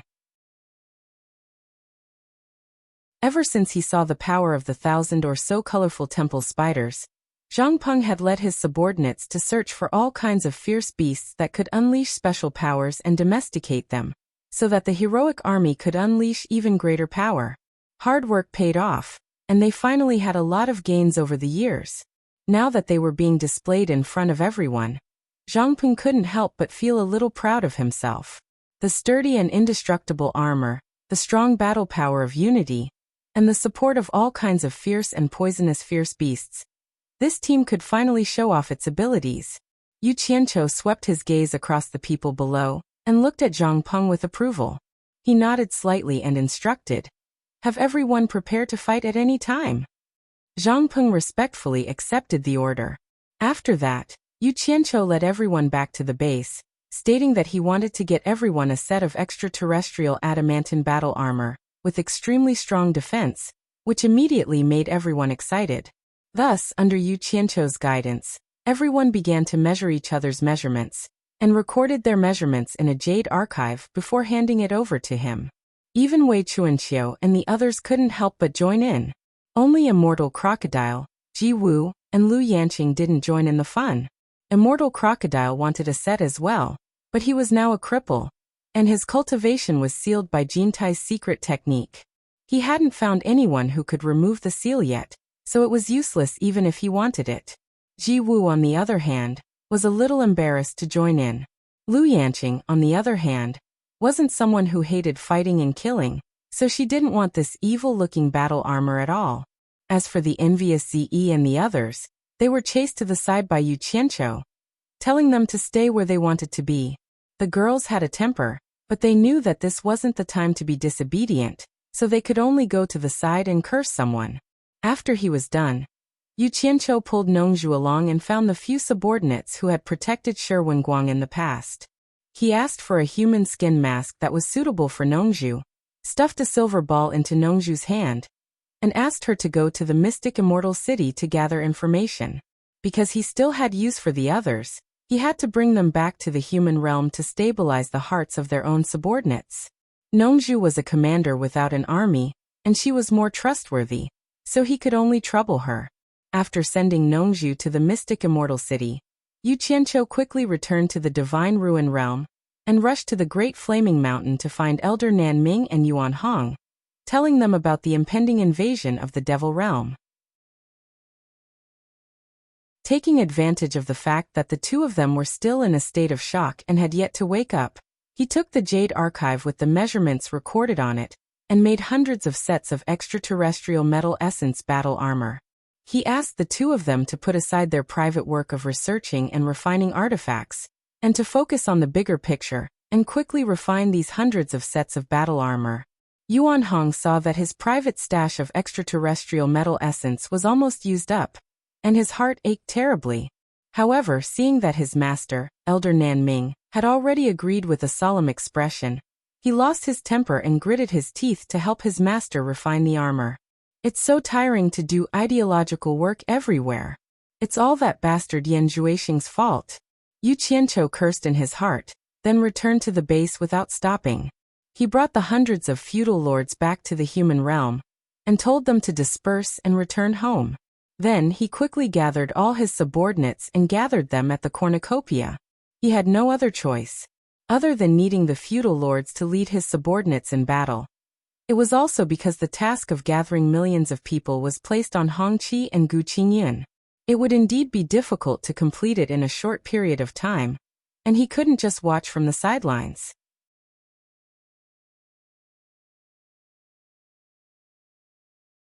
Chapter 1139. Within the illusory immortal city, a destitute independent cultivator's stall had a few tens of various metal carvings on it. There were all sorts of lifelike birds, beasts, people, and things, and their exquisiteness could indeed be considered as handicrafts. This seemingly destitute independent cultivator was none other than Nongzhu. These *T handicrafts were made by Yu Qianqiu at the last minute in order to fool him, and there were a few hundred of them.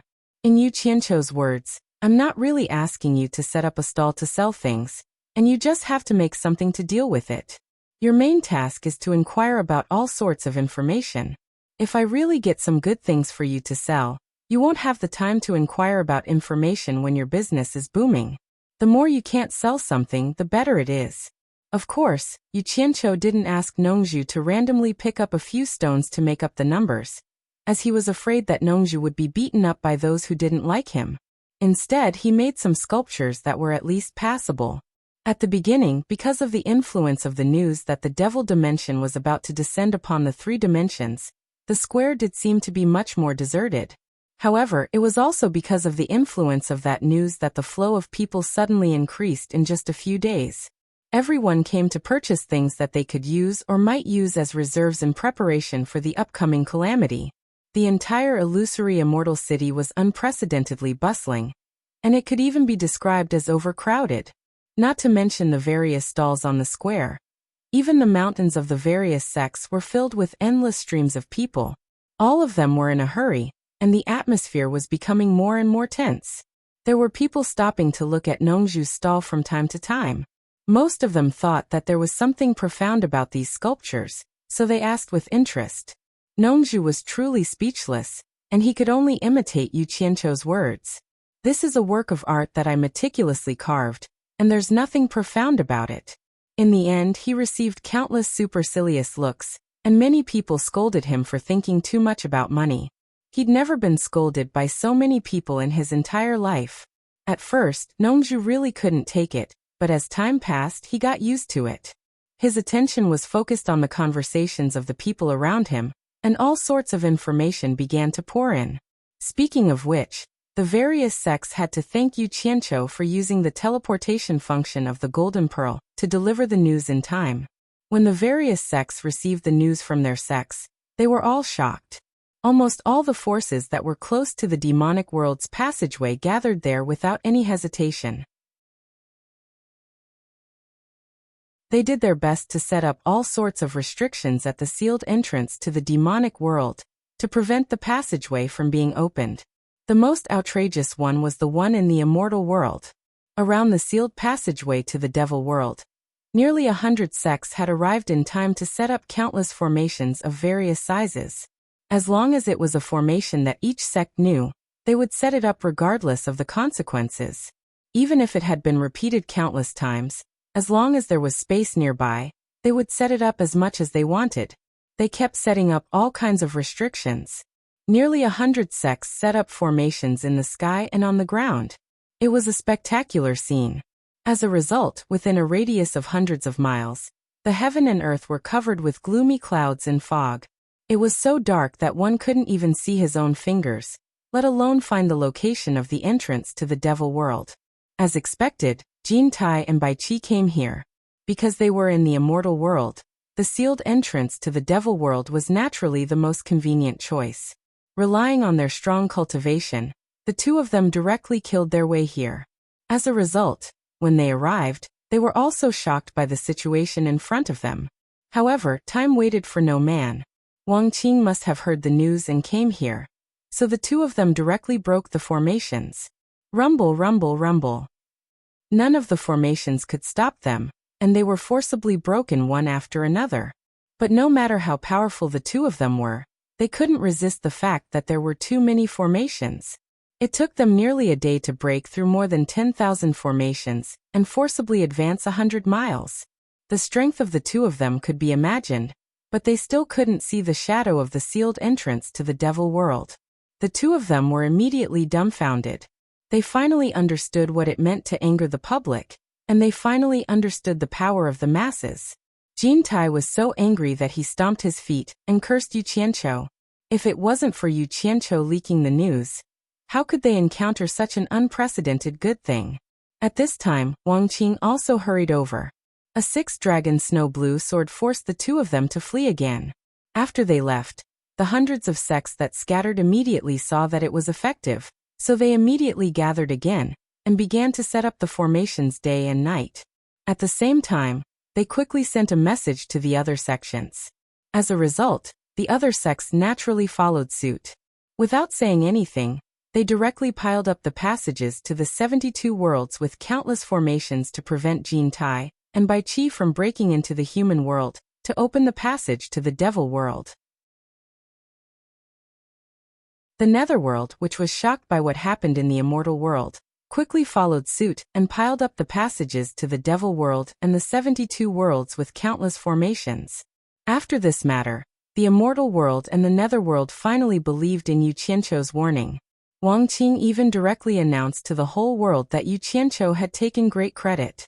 From today onwards, the grievances between the Heartless Palace and Yu Qianqiu were written off, and the various forces that were scared to the point of cold sweat expressed their praises to Yu Qianqiu without hesitation. However, Yu Qianqiu himself did not expect that the various sects could come up with such a method. He had always thought that there were too many entrances to the devil world. With just the power of Wang Qing and his son, they could not take care of the east and west. So he was still actively preparing for war. Nongzhu, who received this news, could not help but sigh. No matter what happened in the future, at least for now, it seemed that the boy really changed the fate of the three realms. Then, in view of Jin Tai and Bai Qi's unscrupulous means, under the call of the king of the Black Mountain in the Netherworld and the Heartless Palace in the Immortal World, all the forces were mobilized. They patrolled their respective territories day and night, searching for Jin Tai and Bai Qi's whereabouts. And for their own interests, everyone united unprecedentedly. At the first moment, they jointly formed the Immortal Underworld Demon Killing Alliance. The groups formed by the two realms deployed their forces as quickly as possible and divided their forces to guard the passages to the various realms. Once they found that the formations were destroyed, they immediately filled them up. Not long after, another piece of news came. Under the inescapable net formed by all the forces, they really found Jin Tai and Bai Qi's sneaky tracks in the immortal world. However, they had no way of catching the two. After the two killed many people, they easily escaped. Then, the two's tracks appeared again and again in various places, but there was nothing they could do. In the end, they were repeatedly destroyed and repaired at the same time. For a time, Jin Tai and Bai Qi were exhausted, and Wang Qing and Wu Feng, who chased the two everywhere to put out the fire, were also unbearably tired. However, in terms of cultivation and speed, they were not as good as the two's ability to escape. They really could not do anything to the two who specialized in destruction. The two sides were in a stalemate. So, someone suggested that the passage between the immortal world and the netherworld should also be stacked with a large formation to reduce the area where the two could escape. But Wang Qing and his son knew that it was useless. With the two's cultivation, no matter if they were trapped in the immortal world or the netherworld, if they wanted to escape, no one could do anything to them. In the end, because they did not do this, Jin Tai and Bai Qi finally found the opportunity.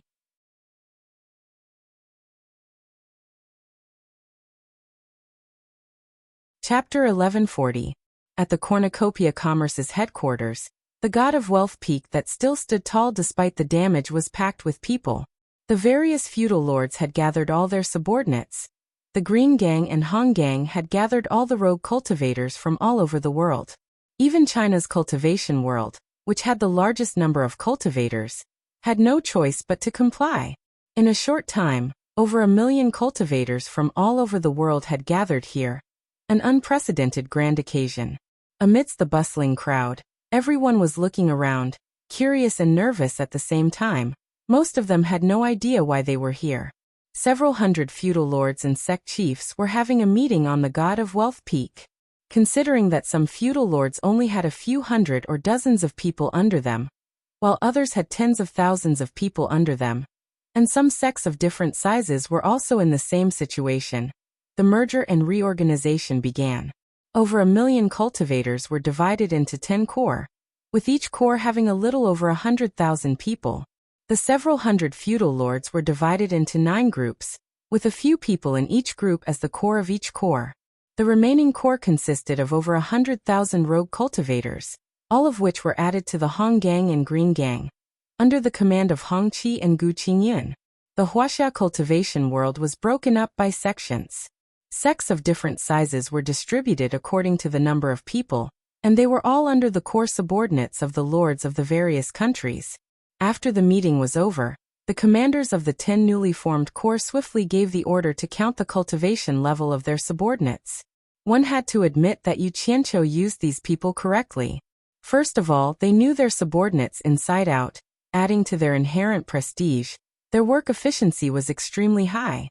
It took less than half a day to get a detailed result after counting over 1 million people.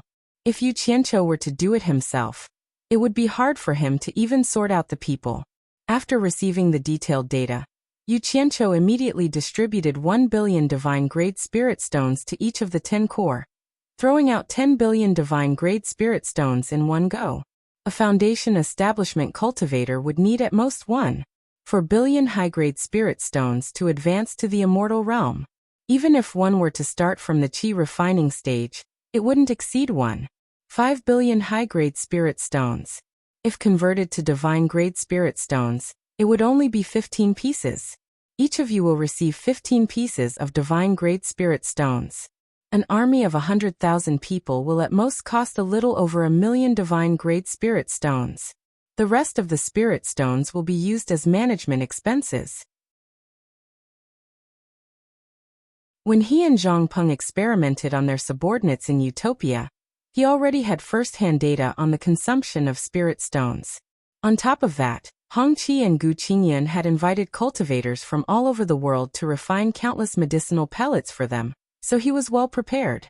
After distributing the spirit stones, Huang Xiaolong quickly distributed a large number of foundation establishment pellets, 7 treasures pellets, great restriction breaking pellets, marrow cleansing pellets, and immortal ascension pellets according to the statistics.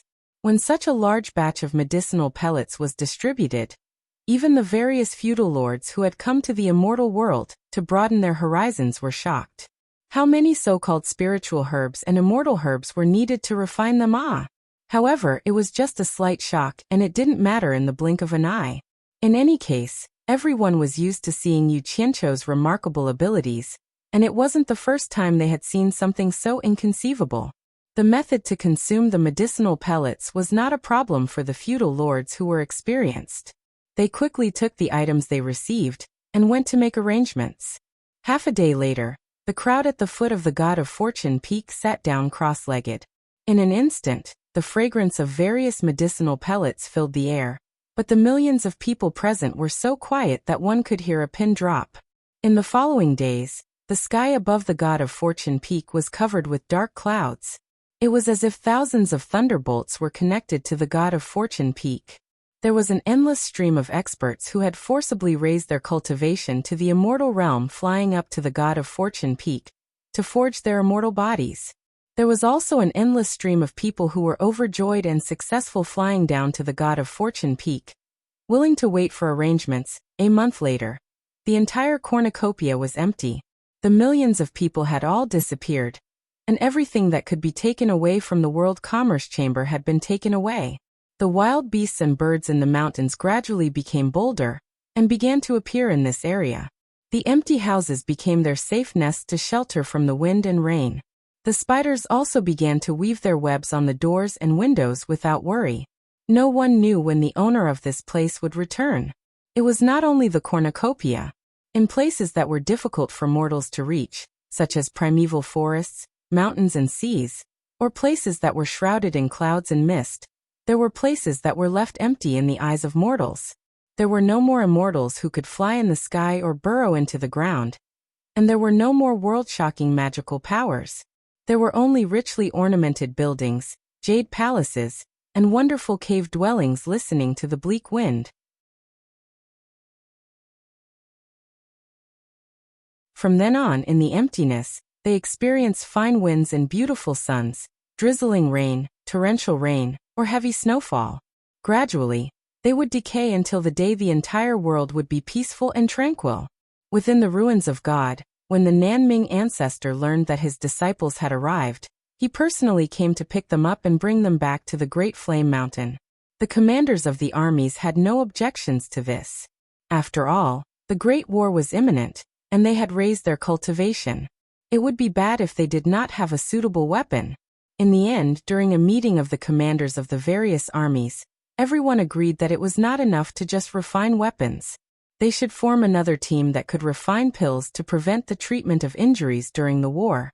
Therefore, the people who were skilled in refining pills were transferred out from the various armies. When they found out that Guan Weiwu of the supporting Immortal Island had a pass with Yu Qianqiu, they were all sensible people, so they unanimously recommended Guan Weiwu to be in charge of refining pills. In this regard, Yu Qianqiu did not express any objections. He mainly focused his energy on commanding the 10 armies in battle. When these guys gathered together to fight, even if they united, they would at most attack like a swarm of bees. They did not have the slightest military accomplishment to speak of. Among them, there were countless people who were crafty and deceitful. Even the commanders of the various armies did not have any military concept. They only knew that there were so many people under their command, and they were so excited that they rubbed their palms together. When they had nothing to do, they would ask Yu Qianqiu when he could pull them out for a fight.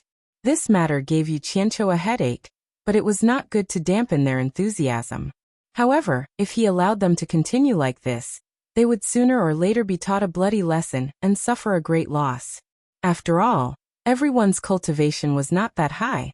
No matter how many of them there were, they would not be able to fight against 1 or 2 experts. Therefore, Yu Qianqiu had no choice but to organize the commanders of the various armies to watch a good show. Zhang Peng led the hero army and gave everyone a super valiant training. It was called obedience, invincibility, and invincibility.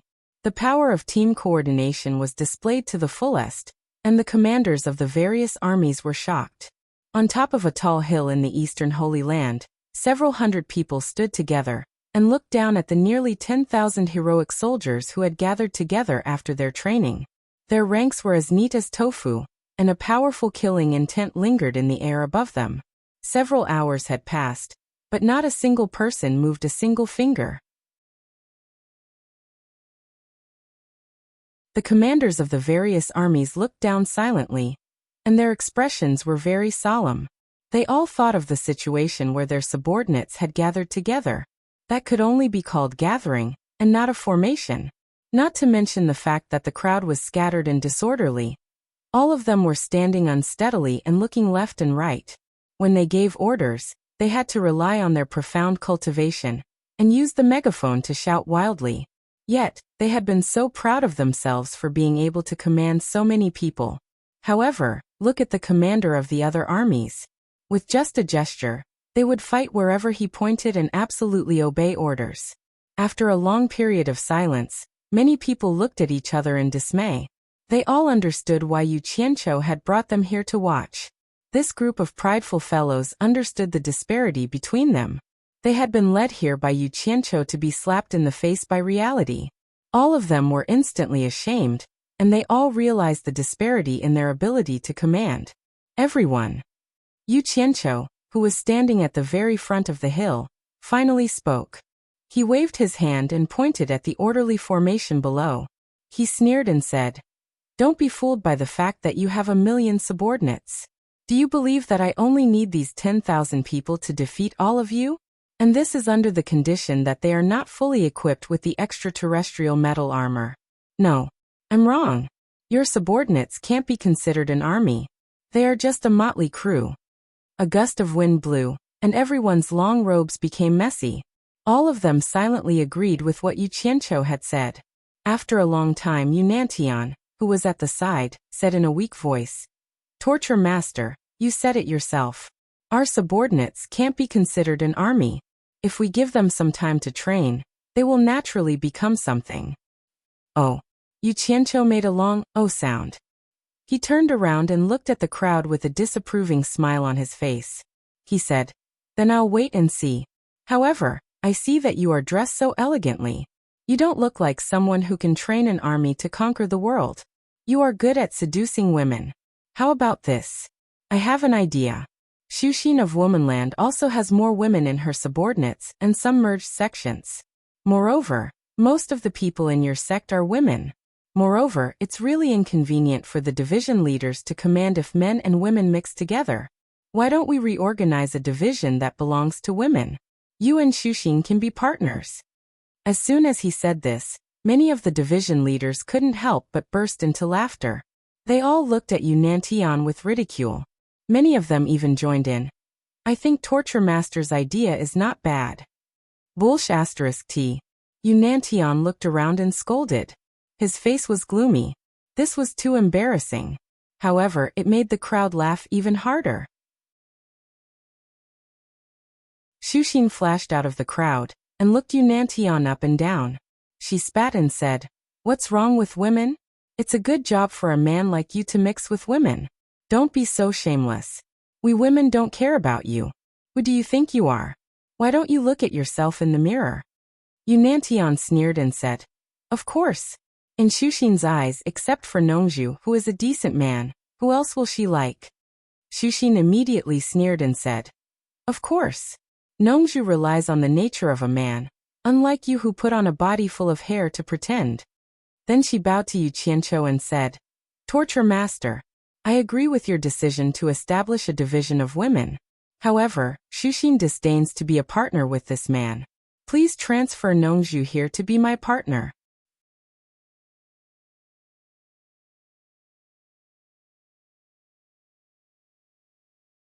Chapter 1141. Hearing this, Yu Qianqiu couldn't help but think of Qionghua Fairy, the head of the Moon clan who was under her command. If he really made Nongzhu fall in love with her, there would be a good show to watch. He really wanted to do that, but now was not the time for them to talk about love. He coughed and said, "In your dreams, do you want Nongzhu to have a baby with you?" Hearing this, everyone burst into laughter. Yu Nantian laughed more happily than anyone else, as if he had vented his anger. Shu Xian bit her lips and raised her eyebrows. "If you really want to do that and Nongzhu agrees, Shu Xian will not object." Such courage made everyone burst into laughter again. "All right." Yu Qianqiu raised his hand to stop them from laughing. It was enough to relax for a while. They couldn't keep fooling around at this critical moment. His face darkened and he said, "That's it. We will build an army composed of women. Yu Nantian will be the commander, and Shu Xian will assist." Before he finished his words, the two of them lost their voices and said, "Torture envoy." Yu Nantian didn't expect Yu Qianqiu to really do this. It was so unreasonable. And Shu Xian didn't want Yu Nantian to be above her. Why should a man be the commander of a women's army? Yu Qianqiu coldly glanced at them, causing them to swallow back their words. Then he coldly glanced at the crowd, causing them to be unable to laugh. Then he continued slowly, "This is not a joke. An army with men and women training together is a real joke. When we go back, the 10 armies will discuss with each other and adjust the number of soldiers reasonably. Anyway, we will remove all the women and form the 11th army. I know that many of them are husband and wife or are relatives, but I'm doing this for the good of everyone. It's better to let the men do the fighting and the women do the logistics in the rear. I think they'll be happy for the safety of their relatives." He had this idea before and wanted to find an opportunity that everyone could accept.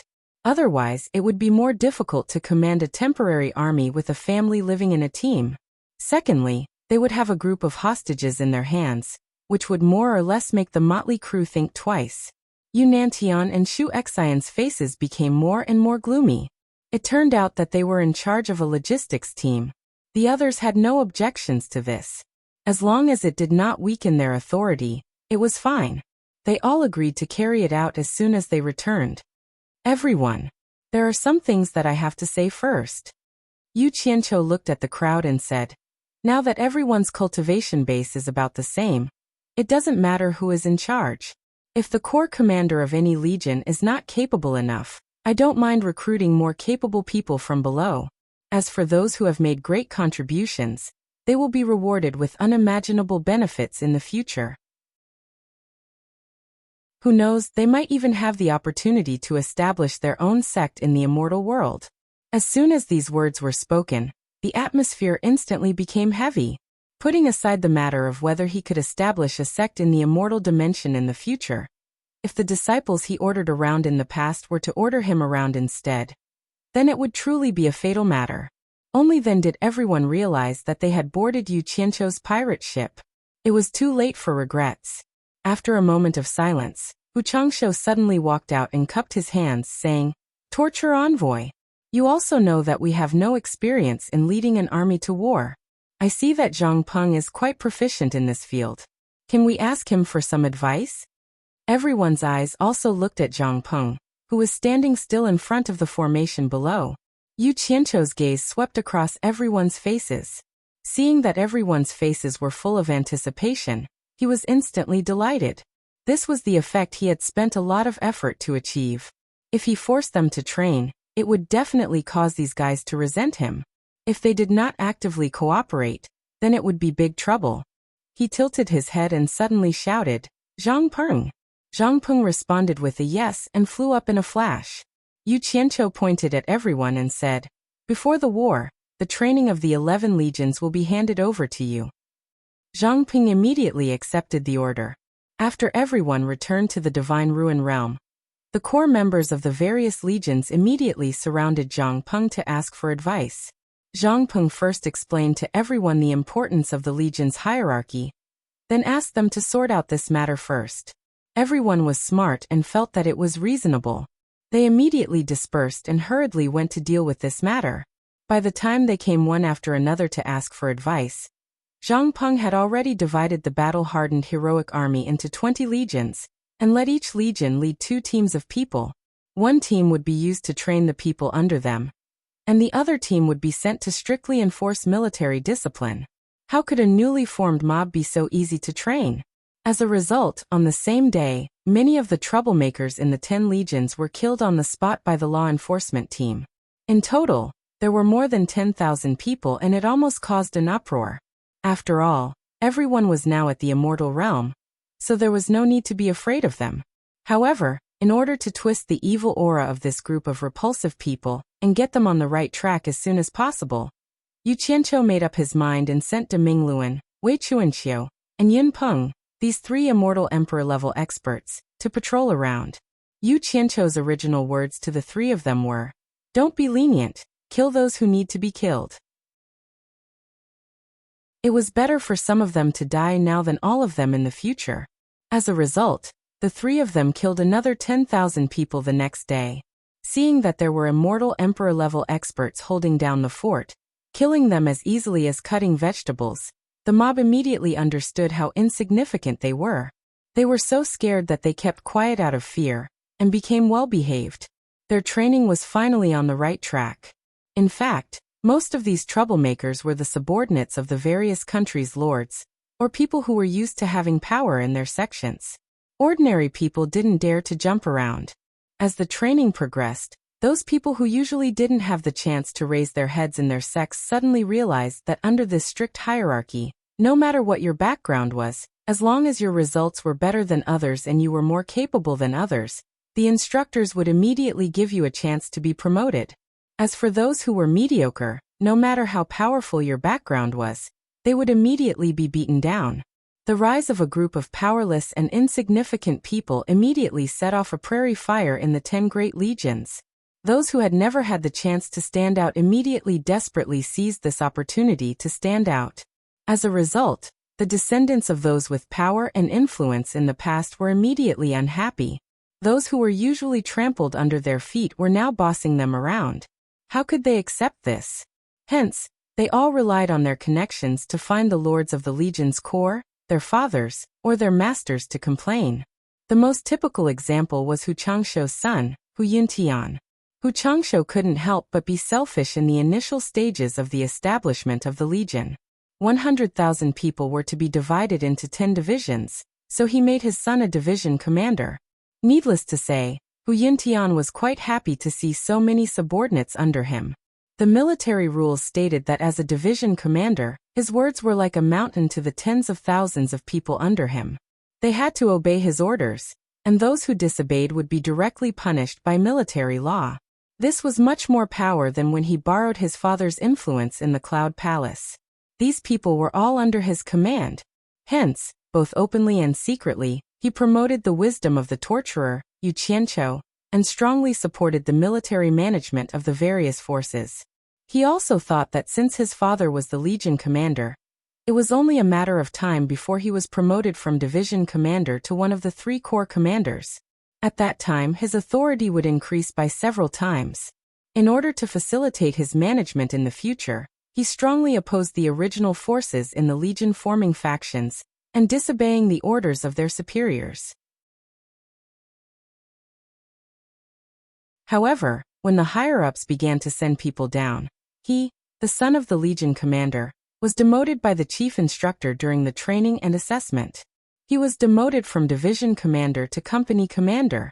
In the end, the chief instructor said that with his current ability, he could only be a company commander at most. Imagine going from commanding tens of thousands of people to commanding hundreds of people. The difference was 100 times. Hu Yuntian was instantly furious, but he didn't dare to vent his anger on those heartless people. Hence, he went to find Hu Changsho. In the end, he was scolded by Hu Changsho. Hu Changsho said that his own position was in danger, so how could he have the time to care about him? After chasing his son away, Hu Changsho went to pester Zhang Peng to teach him military command experience. Similar things happened one after another in the early stages, but they received strong support from the majority of the people. After all, everyone had a chance to stand out. In just a few days, under the impact of the military system, the prestige system that the various sects and forces had maintained for hundreds, or even thousands of years collapsed overnight. The various forces wanted to save the situation, but they couldn't. When they thought about it, they realized that Yu Qianqiu was too sinister. Helping him reorganize millions of people was definitely the stupidest thing to do. Otherwise, Yu Qianqiu would still need to rely on everyone. But now if they didn't listen, Yu Qianqiu could kick them out at any time. Moreover, they wouldn't have anything left. This was definitely a huge scam. However, in the face of the tide, those who went with the flow would prosper, while those who went against the flow would die. In addition, there was no turning back. This group of people wanted to cry but had no tears. They could only compete with everyone else. The 11th division was made up of women, and it was the division with the largest number of people among the 11 divisions. Originally, there were very few women compared to men, but because all the women were gathered together, there were a total of 150,000 women, which was more than half the number of men in the other divisions. Seeing that many grassroots disciples in the other legions had become officials, these women were greatly moved. An undercurrent was brewing like a raging storm. At first, Yunantian and Shu Xian didn't take it seriously. They could do whatever they wanted. After all, they were in the logistics department. So this group of women was like herding sheep, wandering around aimlessly. When Yu Qianqiu started to cause trouble for these two people, he revealed that if they really didn't have the ability to lead this division, then they should be soldiers and let someone else lead them. Seeing that they were being serious, the two people panicked, especially Yunantian. How could he accept the fact that women were leading them? They immediately asked Zhang Peng for help. Seeing that other places were on the right track, Zhang Peng transferred a group of people from the law enforcement team to help them reorganize. Zhang Peng was indeed very busy. Not only did he have to take care of the entire base, he also had to give lessons to the division leaders who pestered him every day. After the great Mingluan trio, who were patrolling around, understood the cause and effect of the entire matter, they were sincerely convinced of Yu Qianqiu's abilities for the first time. Such a large conspiracy had been carried out in such a secretive manner. Unexpectedly, no one had noticed anything fishy about it. His methods were truly capable of changing the weather with one turn of his hand. In such a short period of time, more than 1 million people were trained into obedience. They abandoned their original deep-rooted notions of power and quickly and willingly accepted his orders. Moreover, everyone was fighting to join him for fear of falling behind. How many people could have such ability?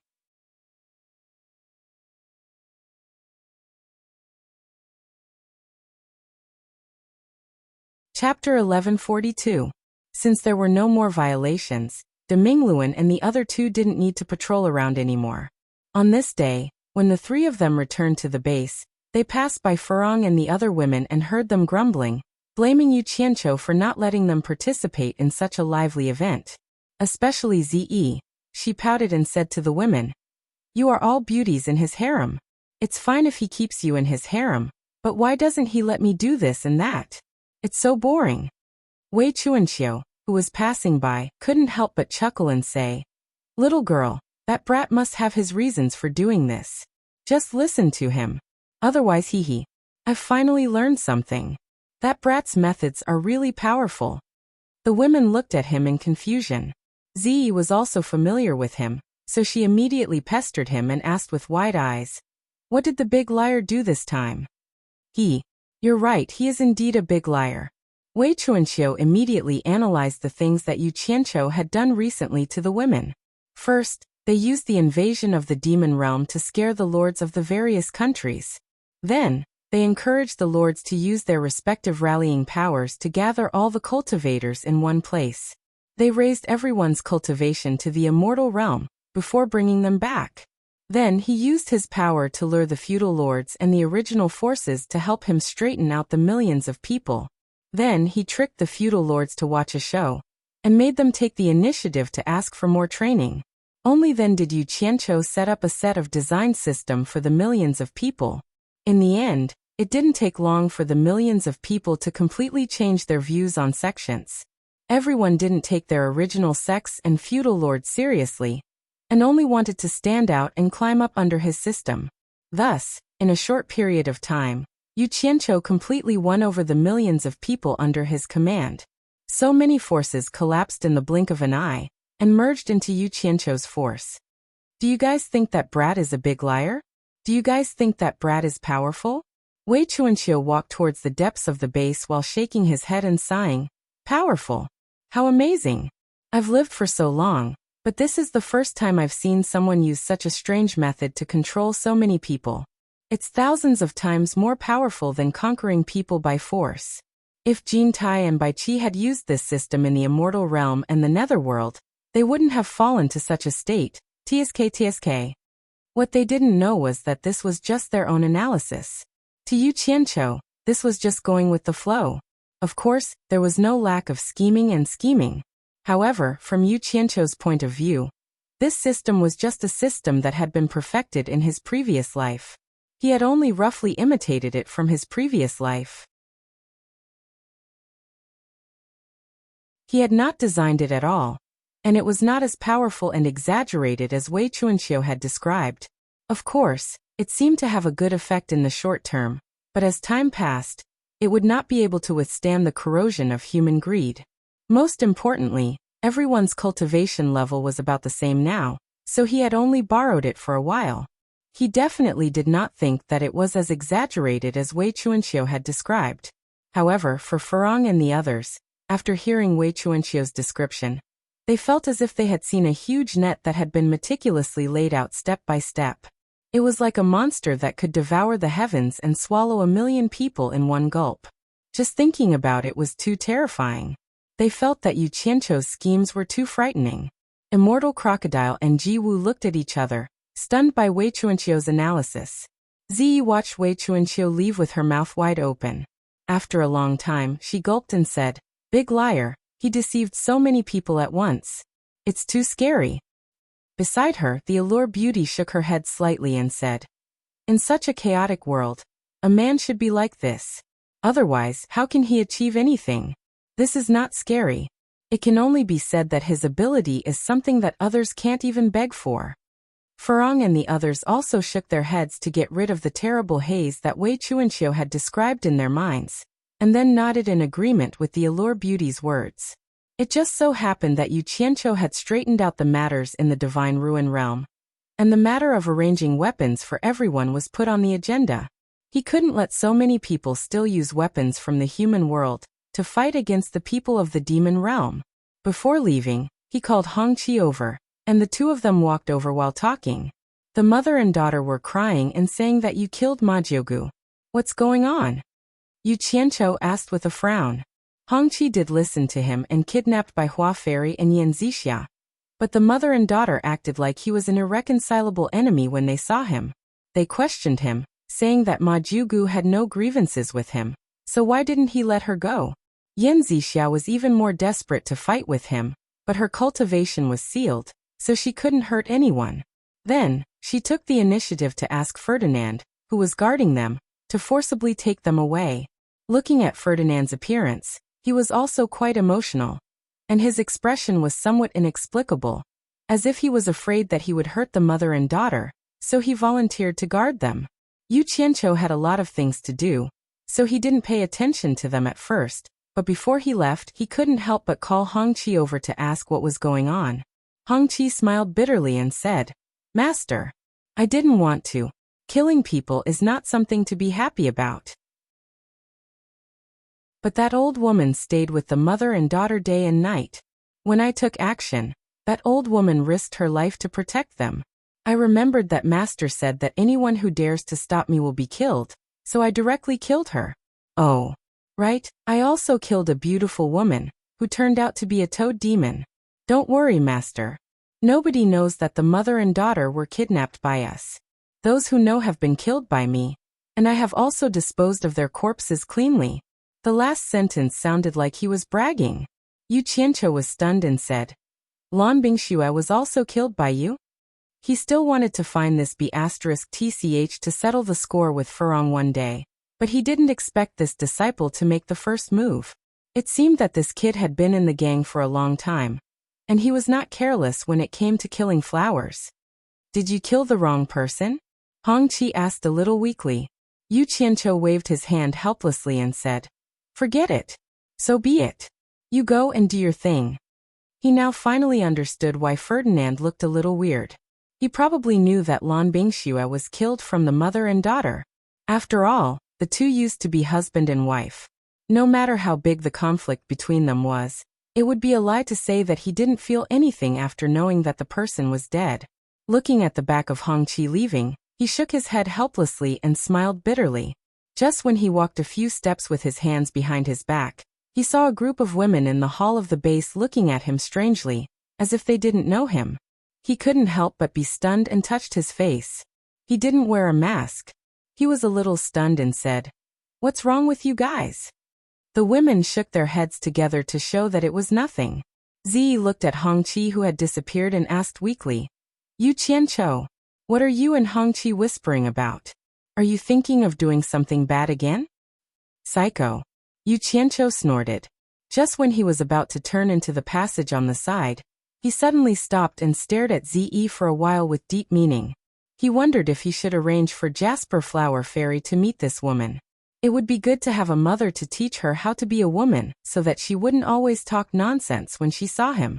But when he thought of Nongju's attitude, it seemed a little immoral for him to fan the fire in her backyard when she went to do something for him.